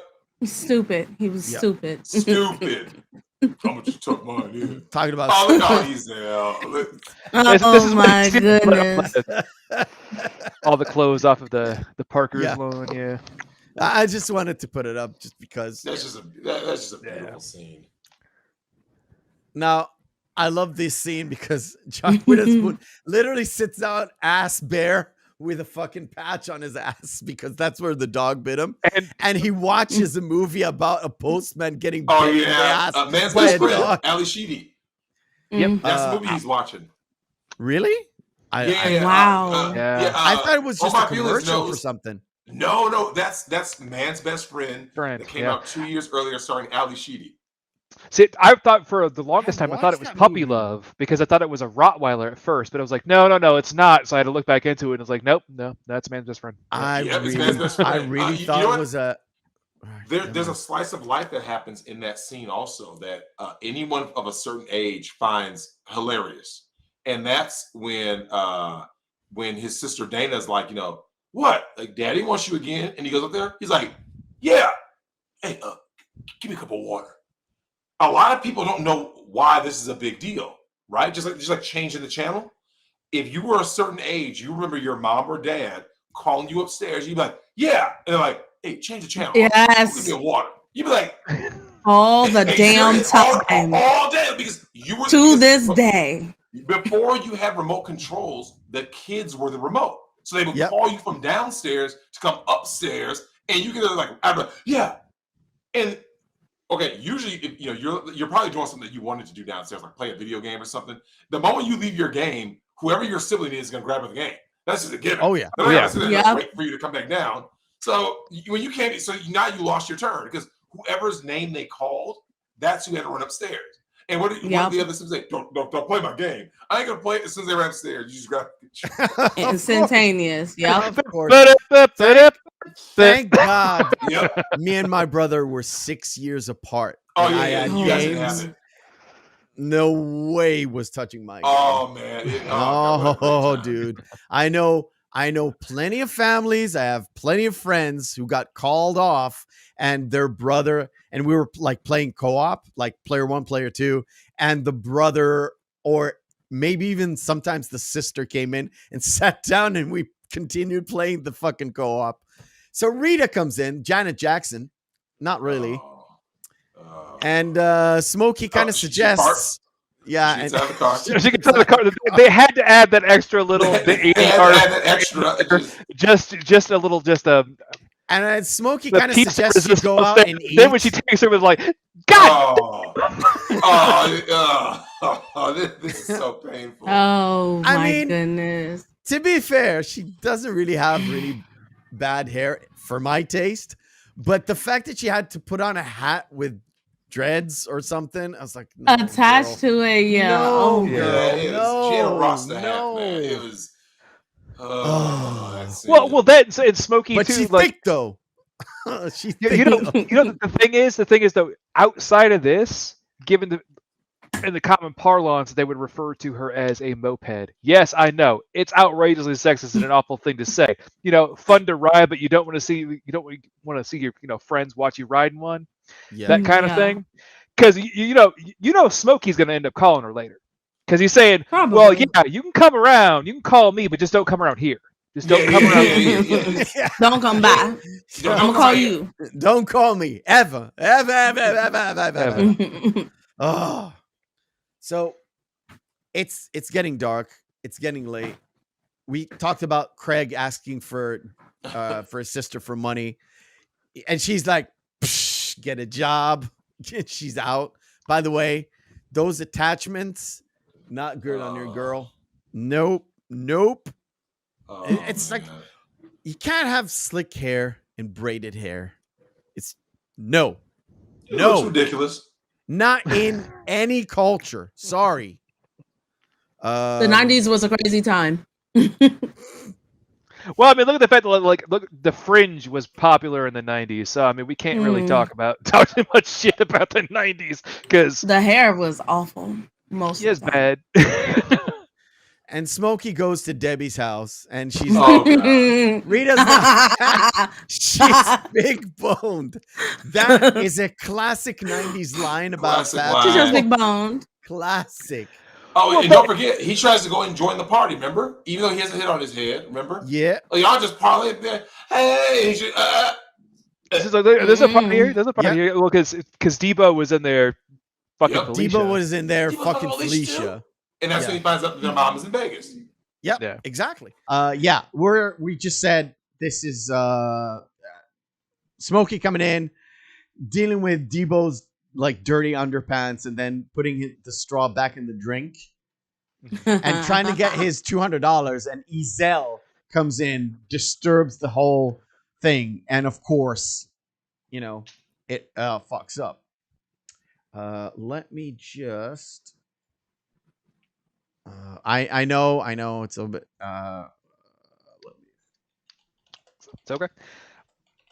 Take it away. The next really big scene that's important after that is little Chris comes riding in on his bike. Yeah. We have not talked about little Chris yet.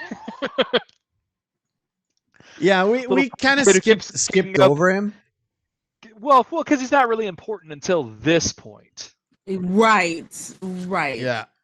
Because it was supposed to be kind of oddly enough, a moment of triumph for for Smokey and Craig. So Chris is the guy who knocks over everybody's trash can, and they can't get him, even though they're really they're old.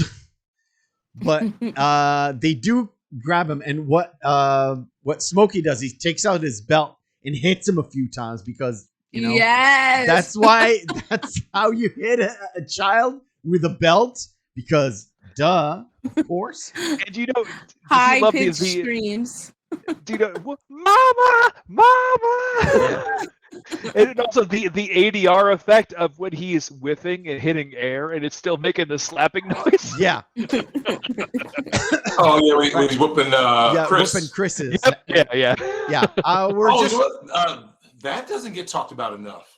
Back in the day, what kept school mass eatings out of society was that anyone, and I do mean anyone, at least in the Black community, has free reign. Any adult has free reign. Go ahead and not only in the Black community.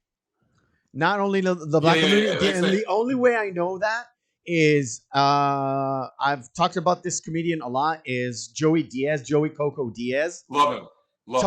He talked about where he grew up, there were parents of other children that when they saw someone get out of line, they smack him in the hand. It's like, go on home, right? He just like, you did a bad thing. Just go on to your mama so she can smack you in the house. So that's not really a Black community thing. It's one of those things that so one of the things that used to happen to us is that the worst, when you ask anybody what's the worst whooping you got, the worst whooping you got was the second whooping. Because if you got whooped by somebody else, the worst whooping you're going to experience was because now they went and told your parent why. So now you disrespect the family name. So that next whooping, you always got whooped twice if someone else disciplined. So that was the worst. And like I said, it kept people out of jail. It kept people from acting wrong. Little Chris, right? When we look at the movie and Chris is doing all this stuff, how many of those whoopings do you think he's going to take before he starts to change his ways, right? A couple. You see what I'm saying? He's going to just a couple. He's going to push his luck a couple more times, and then he's going to get lit up, and he's like, okay, I better reform. Dude. Well, and see, what's also really important, too, about this scene is it shows how tightly knit the community is. That everybody knows everybody. Everybody. Yep. It was a lot like that growing up, too. That's how my community was. Well, and see, think about it now, juxtaposed to how things are today. I don't know my neighbor's name. Me neither. I don't talk to my neighbors except for one. Cares to. I think that's the bigger issue. Yeah. And nobody cares to. Let's be honest. If you try to care, that comes off as creepy now, right? Oh yeah. Yup. Like you look at I don't know you. Like right. Dude, if a neighbor touches your kid, that neighbor is going to jail. Yep. To jail. Right? Mm-hmm. All it took was 2 generations, man. If you really think about it, that was literally within 2 generations. Yep. You had a complete 180. And look at society as a whole, man. Right. Before we go to our next segment, I just want to touch upon this bit. This is not when they are shot up. It was just a regular car moving down the street, but Craig and Smokey don't know the car. So immediately they look at each other, drive by. Yep. And they go hide around like Stanley's trees. Right? And you know what? This is also a callback to Boys in the Hood. By the way, when the spider comes to see Ricky, same car that shot up Ricky is this car. It was just a red one. Yep. Same car. Same convertible, same everything. Right. So don't get caught slipping in the hood, man. Yeah. Please don't get caught slipping, man. It's a lot of dudes that got etched out like that, though, right? Like they sit there and kind of have that. Like, think about it though. Like you just said, though, Meth. Craig and Smokey have the awareness to immediately do that, and then they go around, right? Yep. Imagine you just sit there, like I said earlier in the movie, you just kind of that's how dudes get shot up, though, for real. Like a lot of dudes are in a pine box right now from not being mindful of their surroundings. Yep. All right. Before we move on to the last part of the movie, we're gonna do my favorite segment of the entire fucking podcast, and it is called Screen Fighter. Round 1, fight. Oh, the fucking restream is stuttering Stanley all over the place. All right, Screen Fighter is our segment where we take 2 movies, pit them together, and see which one is the best one. There's no discernible difference between the 2. Both of them are good. Both of them are bad. We fall to our criteria, which is Friday evening, Saturday evening, out with the boys, out with the girls, out with your significant other. Which movie will we pop in? Bam. And unfortunately, we can't depend on our lovely moderator. We don't have a chat. Wrong. And we have 4 people. And there's we always do have a good gallery here. So let's go. Bella, you go ahead. So Bella, Bella. It's got to be Ace. I love the Ace Ventura movies. I'm sorry. Truman Show was really good, but I don't see myself crashing with my friends watching it at all. Yep. So, all right. Yeah. Drex? It's no question. It's Ace Ventura, man. No question. Feelings the same? I would say, this was Jim Carrey's dramatic debut as an actor. I'm still gonna have to go with Ace Ventura: When Nature Calls. Yes, I know. Speaking of, we mentioned Tommy Davidson. He does play a very, very odd role in the film. And also, he does. And at one point in time, Ace Ventura does crawl out of a simulated rhino's ass. That's the second one. That's the second one. This one's the second one. The second one. Yep. Oh wait, no, that's like the first one's called Pet Detective. Yeah. Corpse Bride and Ice Age 2: The Meltdown. I'm gonna start. It has to be Corpse Bride. Not because I'm a big Burton fan, but Ice Age was a one and done. Whatever they did with the sequels, that is just to get people paid and to milk money off of children, like parents Ray of children. Romano. I'm a mammoth. Yeah. You can take your Ray Romano and stick it up your ass. Right. Bella? I can't. I've never fucked with Ice Age. I'm sorry. Even the first one, I thought it was very boring, and I've always watched animated movies. Corpse Bride was good. I like that film. It wasn't one of the best, in my opinion, and I do like a lot of Burton films, but I think it's definitely way better than any Ice Age movie, period. So. Drex? Easy. It's Corpse Bride. Here's the reason why. This is actually pretty simple. When we talk about animated movies, right, has anyone ever mentioned Ice Age? Ever? Nope. Be honest. Toy Story, people talk about a whole lot of movies. They never mention Ice Age, especially not the sequels. Yeah. You know, Feelings. I'm guessing. Well, yeah, and also he still utilized some stop motion in it, which takes. And also, it's got fucking Depp in it. Yes, it does. It does. Super or Godzilla versus the Thing. I've never seen either one of these. That's crazy. Really? I don't remember. I remember seeing Godzilla, not Godzilla versus the Thing. I don't think I ever watched the other Godzilla movies. Okay, I'm gonna do. Haven't seen it. I remember Super. Didn't watch it though. Like I said, I remember when it came out. I can submit Super as well if you want. Yeah, I haven't seen Super. If you haven't seen Super, Super was the movie that James Gunn made as a passion project after taking a big cash grab. And if you haven't seen it, it's very much like Guardians Kick-Ass. of the Galaxy fame. Yeah, it's very much like Kick-Ass. Yeah, but has a different twist to it. Kick-Ass, it's very dark-ish. This one is very light-ish.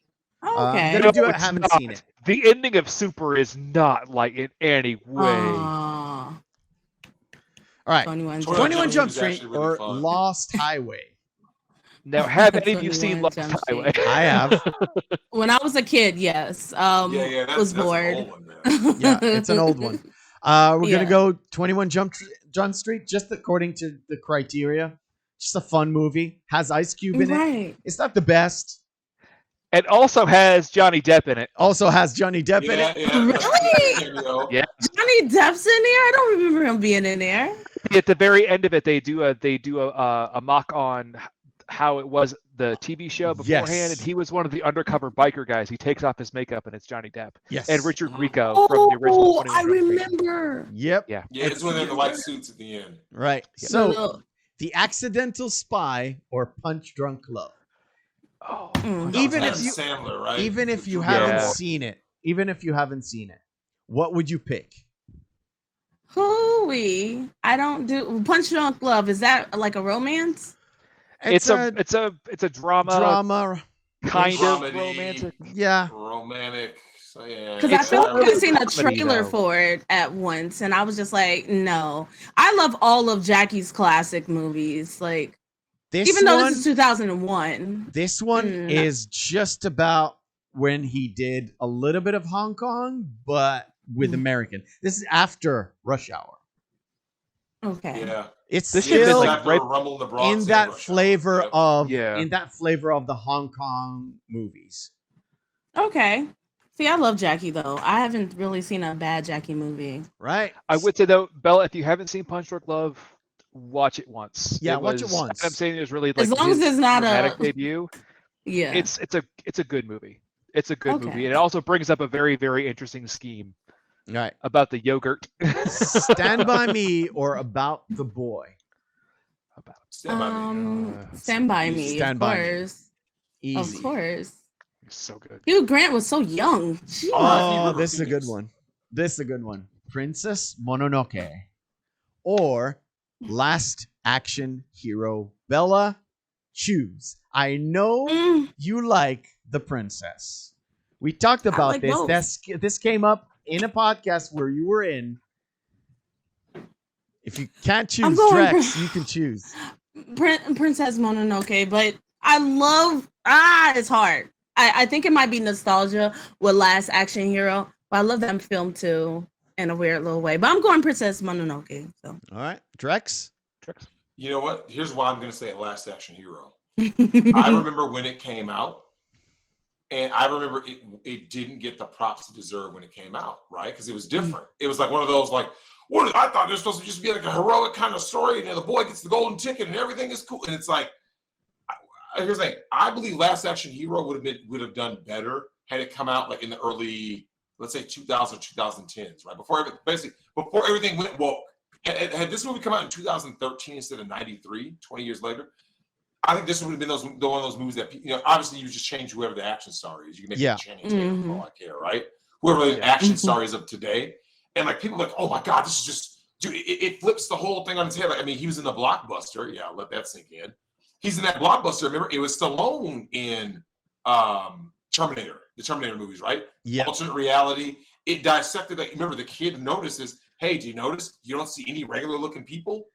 Every girl's a model. Yep. Because it deconstructed that whole genre. He deconstructed the entire 80s action movie. Yep. That's why it was there at 93. It deconstructed the buddy cop movie. It deconstructed everything that was quintessential 80s action. Yep. Which actually, this reminds me so much of Bella. Remember watching that new Ryan Reynolds film that came out last year? It was it was Extra Guy or Nice like Guy? I think a Free Guy. Free it Guy? Free Guy? Because it had the same kind of concept around it. The character had no idea that he was trapped in this own microcosm of a world, but that's the same concept, only it was done in Last Action Hero in 1993. Right, before its time. I'm going to go Last Action Hero for me.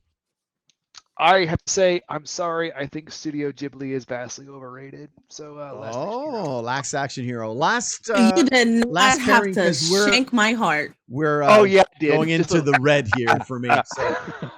Superman, the original, which comes in about 3 weeks from now on this podcast. Yes.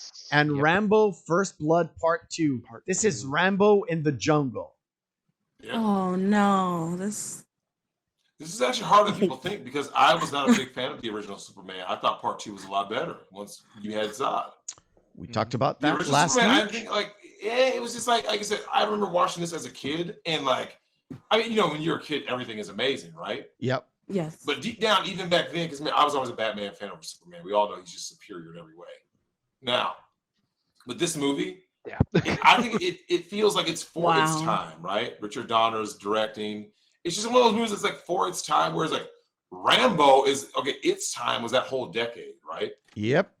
Talk about the action heroes of the 80s. Yeah. Part 1 was like a serious drama, right? Social commentary. Part 2, they just pulled off all the stops and said, you know what, let's just go ahead and yeet people in the jungle, get some POWs. Yes. Blow shit up, high body counts. I know nobody here was listening to my video about 1984. I did a full stream talking about not every movie, but a lot of real well-known movies in 1984, coming to the conclusion that it was the greatest year of movie history. You can check up on it if you like. If you don't like, go ahead and do it. One of the things that made Rambo from a social commentary movie into an action hero character is two producers that came up a lot is Menachem Golan and Golan Globus, which are the people who are behind Canon Films that literally took Rambo. They went out, talked to Stallone, and Stallone was like, yeah, we can make it into an action movie. And they made a full-blown action movie. This is 1 year after Chuck Norris came out with Missing in Action, which was in 1984, that introduced Major Braddock. So Rambo kind of morphed itself into a Chuck Norris type Braddock, but Rambo. But they also managed to put in the social commentary about the POWs that were left behind, all that. For me, hands down, Rambo First Blood Part 2, because I love the Donner Superman. I love the first Donner Superman as well. I would go with Rambo.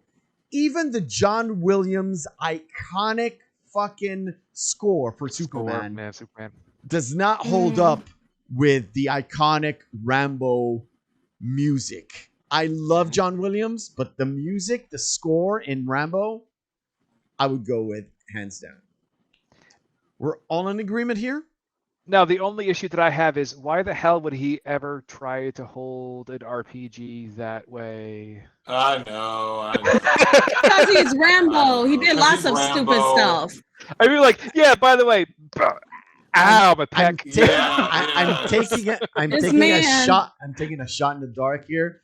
I'm guessing I'm the only guy who actually shot an RPG before. Probably.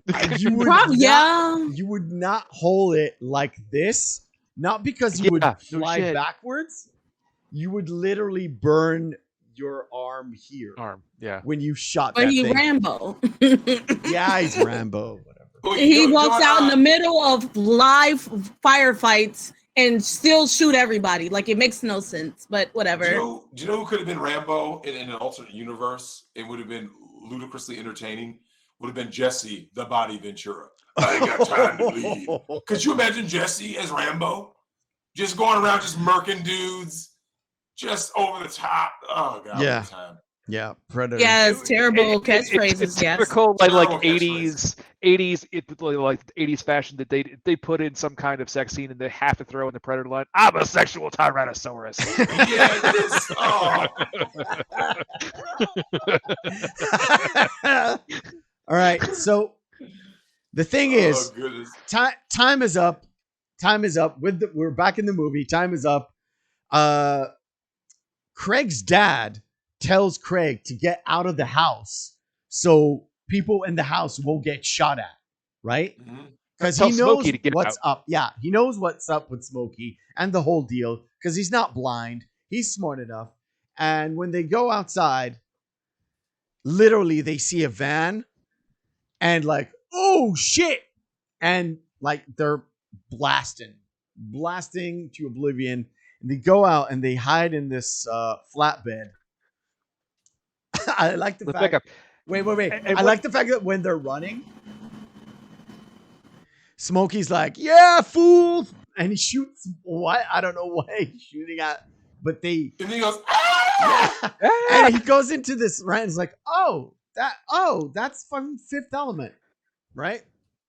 That's the guy. Yeah. That's Ruby Rod from Fifth Element screaming at me. Corbin Dallas! Yeah. Well, But, and don't forget when he's in the flatbed with Craig. Yeah. He's sitting there going. Yeah. So now he's half crying and praying. Yeah. As the guys are driving down, and actually the dudes who are in that car, uncredited, is Ice Cube's dudes. West Side Connection. That's Dub C. Yeah, it is. Yeah, it is. It does look like them. That makes perfect. Yep. That's West Side Connection as the drive-by shooters. I was gonna say too, Drex. You know, you mentioned before about how Smokey was always about just messing around and playing and everything, and this is where you get to see that crack, that real crack in the armor, where he's blubbering to himself. Yeah. I swear. He said, like, was it the first thing he says? I swear to God, I'll never smoke weed again. Yep. And when everybody goes out, they're looking for him, and the mom and the dad are seriously concerned. They're seriously concerned about Craig, right? They not so much about fucking Smokey, but you can imagine. But everybody goes out. The entire neighborhood goes out. Even Smokey's mom goes out, and everything is all right until Debo shows up.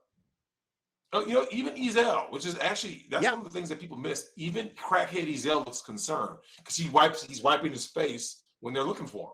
Yep. Yeah. And it wasn't the fact that Debo at the time too was like, no, I'd seen him, I saw him earlier. Yeah. The thing that kicks it all off is Debbie coming in. Yeah, Debbie comes in, and Felicia has a black eye. It's like, how do you put your hands on a female?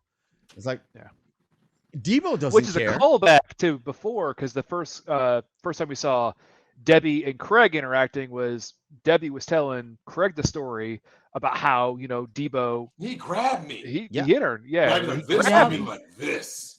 Yeah. Like this. Yeah, when he gets drunk, was it like he this? gets violent. He gets aggressive. And But when Debbie talks to Debo, she comes in with her sister, and Felicia doesn't want to be there. And she stands up to him. It's like, I'm not like all these guys around you. I'll stand up to you. Mm-hmm. It's like, why are you hitting my sister? It's like she stole $200. She looked for the $200. She didn't steal. She was just looking, or at least he thinks she did. It's like, oh, who gives you the right? Right? Who gives you the right to hit her? And he hits Debbie.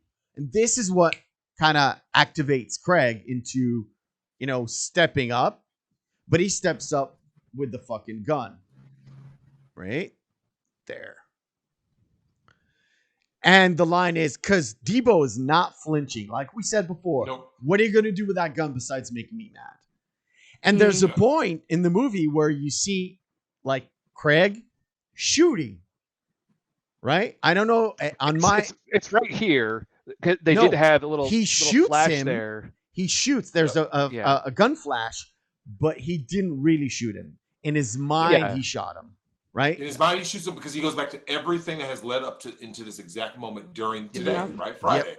So it replays the whole movie, right? Ending with his dad saying, you win some, you lose some, but you live the final day, right? And remember, it echoes, right? I'm a man without it, man without it, man without it. And then now it flashes forward to him going, yeah, put that gun down, son. Get knocked out like your father used to. And goes back to this part where give me the gun. Haney does give him the gun, and they start to fight. And of course, Craig doesn't do that well. Nope. And he gets the side chokehold. There's some sneaky things that he pulled off though. First of all, Craig, you're doing well with that 2x4 in your hand, my friend. Why did you drop it? He makes sure to get the cheap shots in. Right, he could have kept it going. I don't know. He got the garbage can like he was doing some WWF moves. Like, dude. And then, of course, fast the audience changes because they're like, get him. And then the Debo retaliates and then throws the car like, God damn. Yeah. Yeah, like, oh, like, they realize, like, oh, dude, you're way outclassed. Like, oh. Exactly. Well, the funny thing too is it's Craig's mom going, he fighting dirty. Like, wait, somebody just hit him over the head and back with a 2x4, and then later when he wakes up, he throws a brick in his face. He throws a brick. Do you know what is also noticeable about that scene though? Is that when his mom wants to use the gun on Debo because she believes this isn't fair because Debo is bigger. It isn't. Do you remember his dad is sitting there going, no, he has to be a man. See, the way that men view violence and violent confrontations is different. Women view it as, well, I should be able to just use any level of force if I'm losing. Whereas the man's like, yo, you got to check this ass because you got yourself in this. Because think about it. All Craig had to do when Debbie gets hit is just do nothing. That's not your woman. That's not your wife. That's not your girlfriend. Who is she to you? She's just some girl you know. But you stepped in, and he steps in because by modern, let's be honest though, you guys, by modern standards, Debo is the one holding the gun in 2022. You see what I'm saying? Yeah. Oh, yeah. The gun, the knife. Yeah, bro. Knife, acid attack. Like, yeah. So by modern standards, Craig would be at an even bigger disadvantage. Yep. Yeah. And of course, because Smokey, it harkens back to the story with Red. It was like, you got knocked the fuck out, man. Oh my God, money. Yeah. Money. So, and he gets the money. What it's funny is that there's a string of everyone getting revenge on Debo while he's knocked out. Because Red comes in. He goes like, my grandmama gave me this chain. He punches him in the face and he runs away. Gets on his bike that Debo stole and he rides off on the bike. And ESL even like, what does ESL get from him? I can't remember. Shoes. He gives him back the knife. Shoes. He goes, Give me the shoes. I steal. I don't kill. Even when he approaches him, right? Man, Debo, look at you. Man, you should have been bobbing and weaving. Look at you. It's these little moments, but that also goes to show you, man, no one loves the bully. No one respects the bully. Yeah. They're afraid of you. They don't respect you. They don't love you. They don't care about you. So if the bully ever does get himself into trouble, no one's there to help you. No one's there to bail you out. Nope. Exactly. Yep. And then from there we have the interaction with Craig and Debbie about Debbie like, so what time are you getting up tomorrow morning? Yeah. 8:30. Well, how about I'll give you a call then. And what is it? He said, Craig at the end, like, well, make it 7:30. Yep. And then Ice Cube does a fourth wall break. Yeah, he looks directly. He spikes the camera so hard. By the way, he does that about 4 times. Yes, he does. He does a line and he's like, looks directly into the crowd, like directly into your face. No, but this time he actually addresses it, and he goes like, "Yeah, that's what's up." Yeah, exactly. And of course, one last talk with the dad, and he's like, the dad is proud of him, right? It's like you're just like my granddaddy, right? That's the biggest compliment he can give him. Yet he keeps fucking taking a shit while he's talking to him. You like burritos. As we find out in the next one. Yeah. Yes. Yeah. And Then, Craig then goes there is that final bit. Yeah. where final bit is Craig the- goes to sleep and he wakes up. It's like, I like it. The clapper. Don't forget, he breaks up with the girl. Yeah. He breaks After up the with this girl. Oh, finally. Yeah, yes. he talks to the girl, and we're through, bitch. That Because the clock actually turns over to midnight, so it's actually Saturday. That's when he. Yep. Yeah, that. Then he gets the call from the girl, and then he From the says, girl, "Yeah," and then we're over. he breaks up kind with of her. ends it, And and then the infamous ending. Yes. Yeah. and the end. And Smokey. Yeah, I was just bullshitting. Yeah. And you noticed. man. That I kind don't of like you seeing your was it Jerry Curl ass friends come should be my home with everything I dealt with. And so like as he's insulting Big Worm and then Big Worm flips on, it goes back to what Meth said. It goes back to show you who Smokey really is. All of this posturing is just that it's a facade. There's nothing about Smokey that's tough. For sure. So Smokey is able to realize immediately Big Worm is that level of threat who will do it. So when Big Worm knows he's gonna get the money, and then of course when Smokey hangs up the phone, it's like and of course that's the infamous line, right? Like you're gonna have to have somebody come sell this stuff. I'm going to rehab. I'm going to shit. And then of course he hangs up, and then of course once again, like you said, the movie how it starts, he starts licking his lips, right? Just like his dad. exactly. And then of course he grabs the joint, lights it. I was just bullshit. And you know this, man. And then of course the credits come. And it goes to show you though, like in one day, look how many things you see and heard and experienced. Yeah.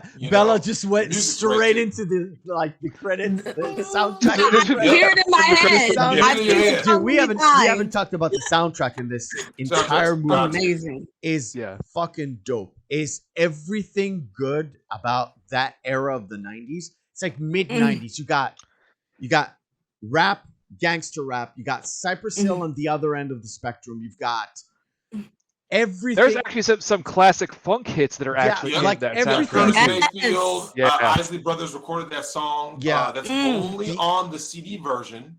Oh. Trying to find a better day.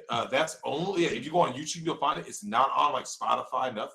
Yeah, and there's I think there's another one that is only on the soundtrack. I don't remember the name. One of the R&B songs they were using. I don't remember the name. Yeah. It's a couple of them. They're only on the like sold CDs because they wanted to make money off of it. There's something about the rights. I just don't remember what it was. Never mind. But yeah, that is. Now I wonder who put out the soundtrack. That's what I need to look that up real quick because I did not see who actually put out the soundtrack. I would not be surprised if it was Death Row. It was Death Row. Yeah, because Dr. I was gonna. It was like was a very Death Row. Suge thing to do. Yeah, this mid 90s we're talking about. Probably. Keep the heads ringing. Probably. Before Tupac was killed, before Suge Knight went to jail, like this is the last real full summer. It had Ring Ding Dong by Dr. Dre. It most likely was like published by Death Row. Probably. Yeah. Oh, the music was so good. Yeah, the music was real good. The music was real good. They said all these old hits. Like, and the irony of that is that it actually bridged the gap in generations because like when my parents watched the movie, it's the hardest they've ever laughed ever. They knew all the old songs, right? Yeah. They immediately were like, oh, that's Curse Mayfield. That's this. That's so they knew these songs. Yeah. And it was just kind of funny with them, like I said, because normally, if you guys remember, most kids aren't really into the same things their parents are, right? Especially when it came to movies. So it's like, if kids were talking about this movie's funny, most parents would be like, I highly doubt it. We'll find it funny. But like my parents were laughing hysterically because, like I said, I've heard them laugh before and I've heard them laugh hard. But to this day, the hardest I've ever heard them laugh was watching Friday. Because this is the VHS era, right? And I bring the VHS up to them and put it in. And the thing that surprised me the most, and it shouldn't have, but it did. We have our buddy, Saf. He's from Holland, the Netherlands. Mm-hmm. The connection between whatever's in the movie and him are like night and day. You would think it was night and day. He fucking loves this movie so much. He loves the characters, he loves the story, and he loves the music, and he can connect to it. Why? Because it's good. Not because it's a specific race or anything. It's just a story from a place, right? And you can connect to that story, not because you've experienced it or, oh, I can see myself in Smokey or I can see myself in Craig. No, it's a story, it's in a place, but there's certain elements of it that are universal because it's a human story. And that's what connected people to it. That's why people from around the world can put it on today, and enjoy it, laugh at it, but also enjoy the fucking story. Yep. I think Slumdog Millionaire had something similar because that was a movie that Fox was initially going to put straight to video because they didn't believe anybody wanted to see a bunch of Indian people. Yep. And then they finally decided, no, let's make it a theatrical. And of course, it ends up winning all those awards. But it's like people forget if your movie is honest, you got good story, good characters, and the music of Slumdog Millionaire was great. Yep. When you see something on screen, this is where people get confused. Greatness is what it is, right? When you see something that's really, it's the reason why Star Wars is universal. Like I said, it never matters the color, all the gender, none of that stuff matters. When you put something on screen that just people can connect to, right? They get it. They like I said, this guy's in Holland.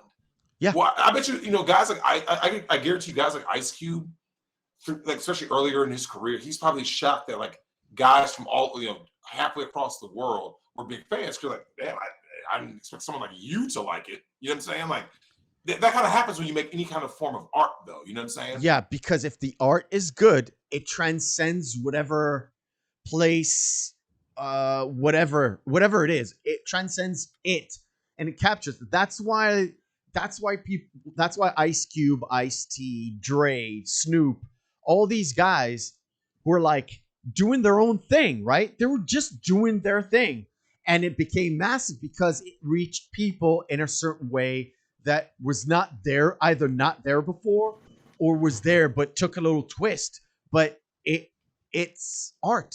It's untangible, but it's good. Also, it captures people. I say also to that note, Meph, it was opening eyes to a lot of people who had no idea what was going on there in that microcosm at the time.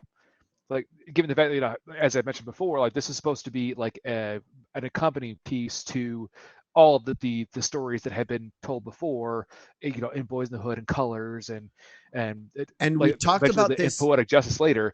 But this was supposed to be an accompanying piece showing that there's a lighter side too, but there's still some serious sides to it.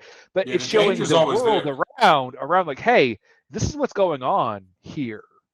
And open your eyes and remember that last scene with Doughboy that he talked about the news and nobody knows what's happening here in the hood. Remember that? Yep. That is exactly what I'm talking about. That the fact that it's a movie, it's basically a movie, but it's a story that can capture this and that and the other with good storytelling and good music to accompany it. Just to put you in the mood of where you're supposed to be. Literally, you're watching a whole day in a hood in South Central. Let's watch what happens.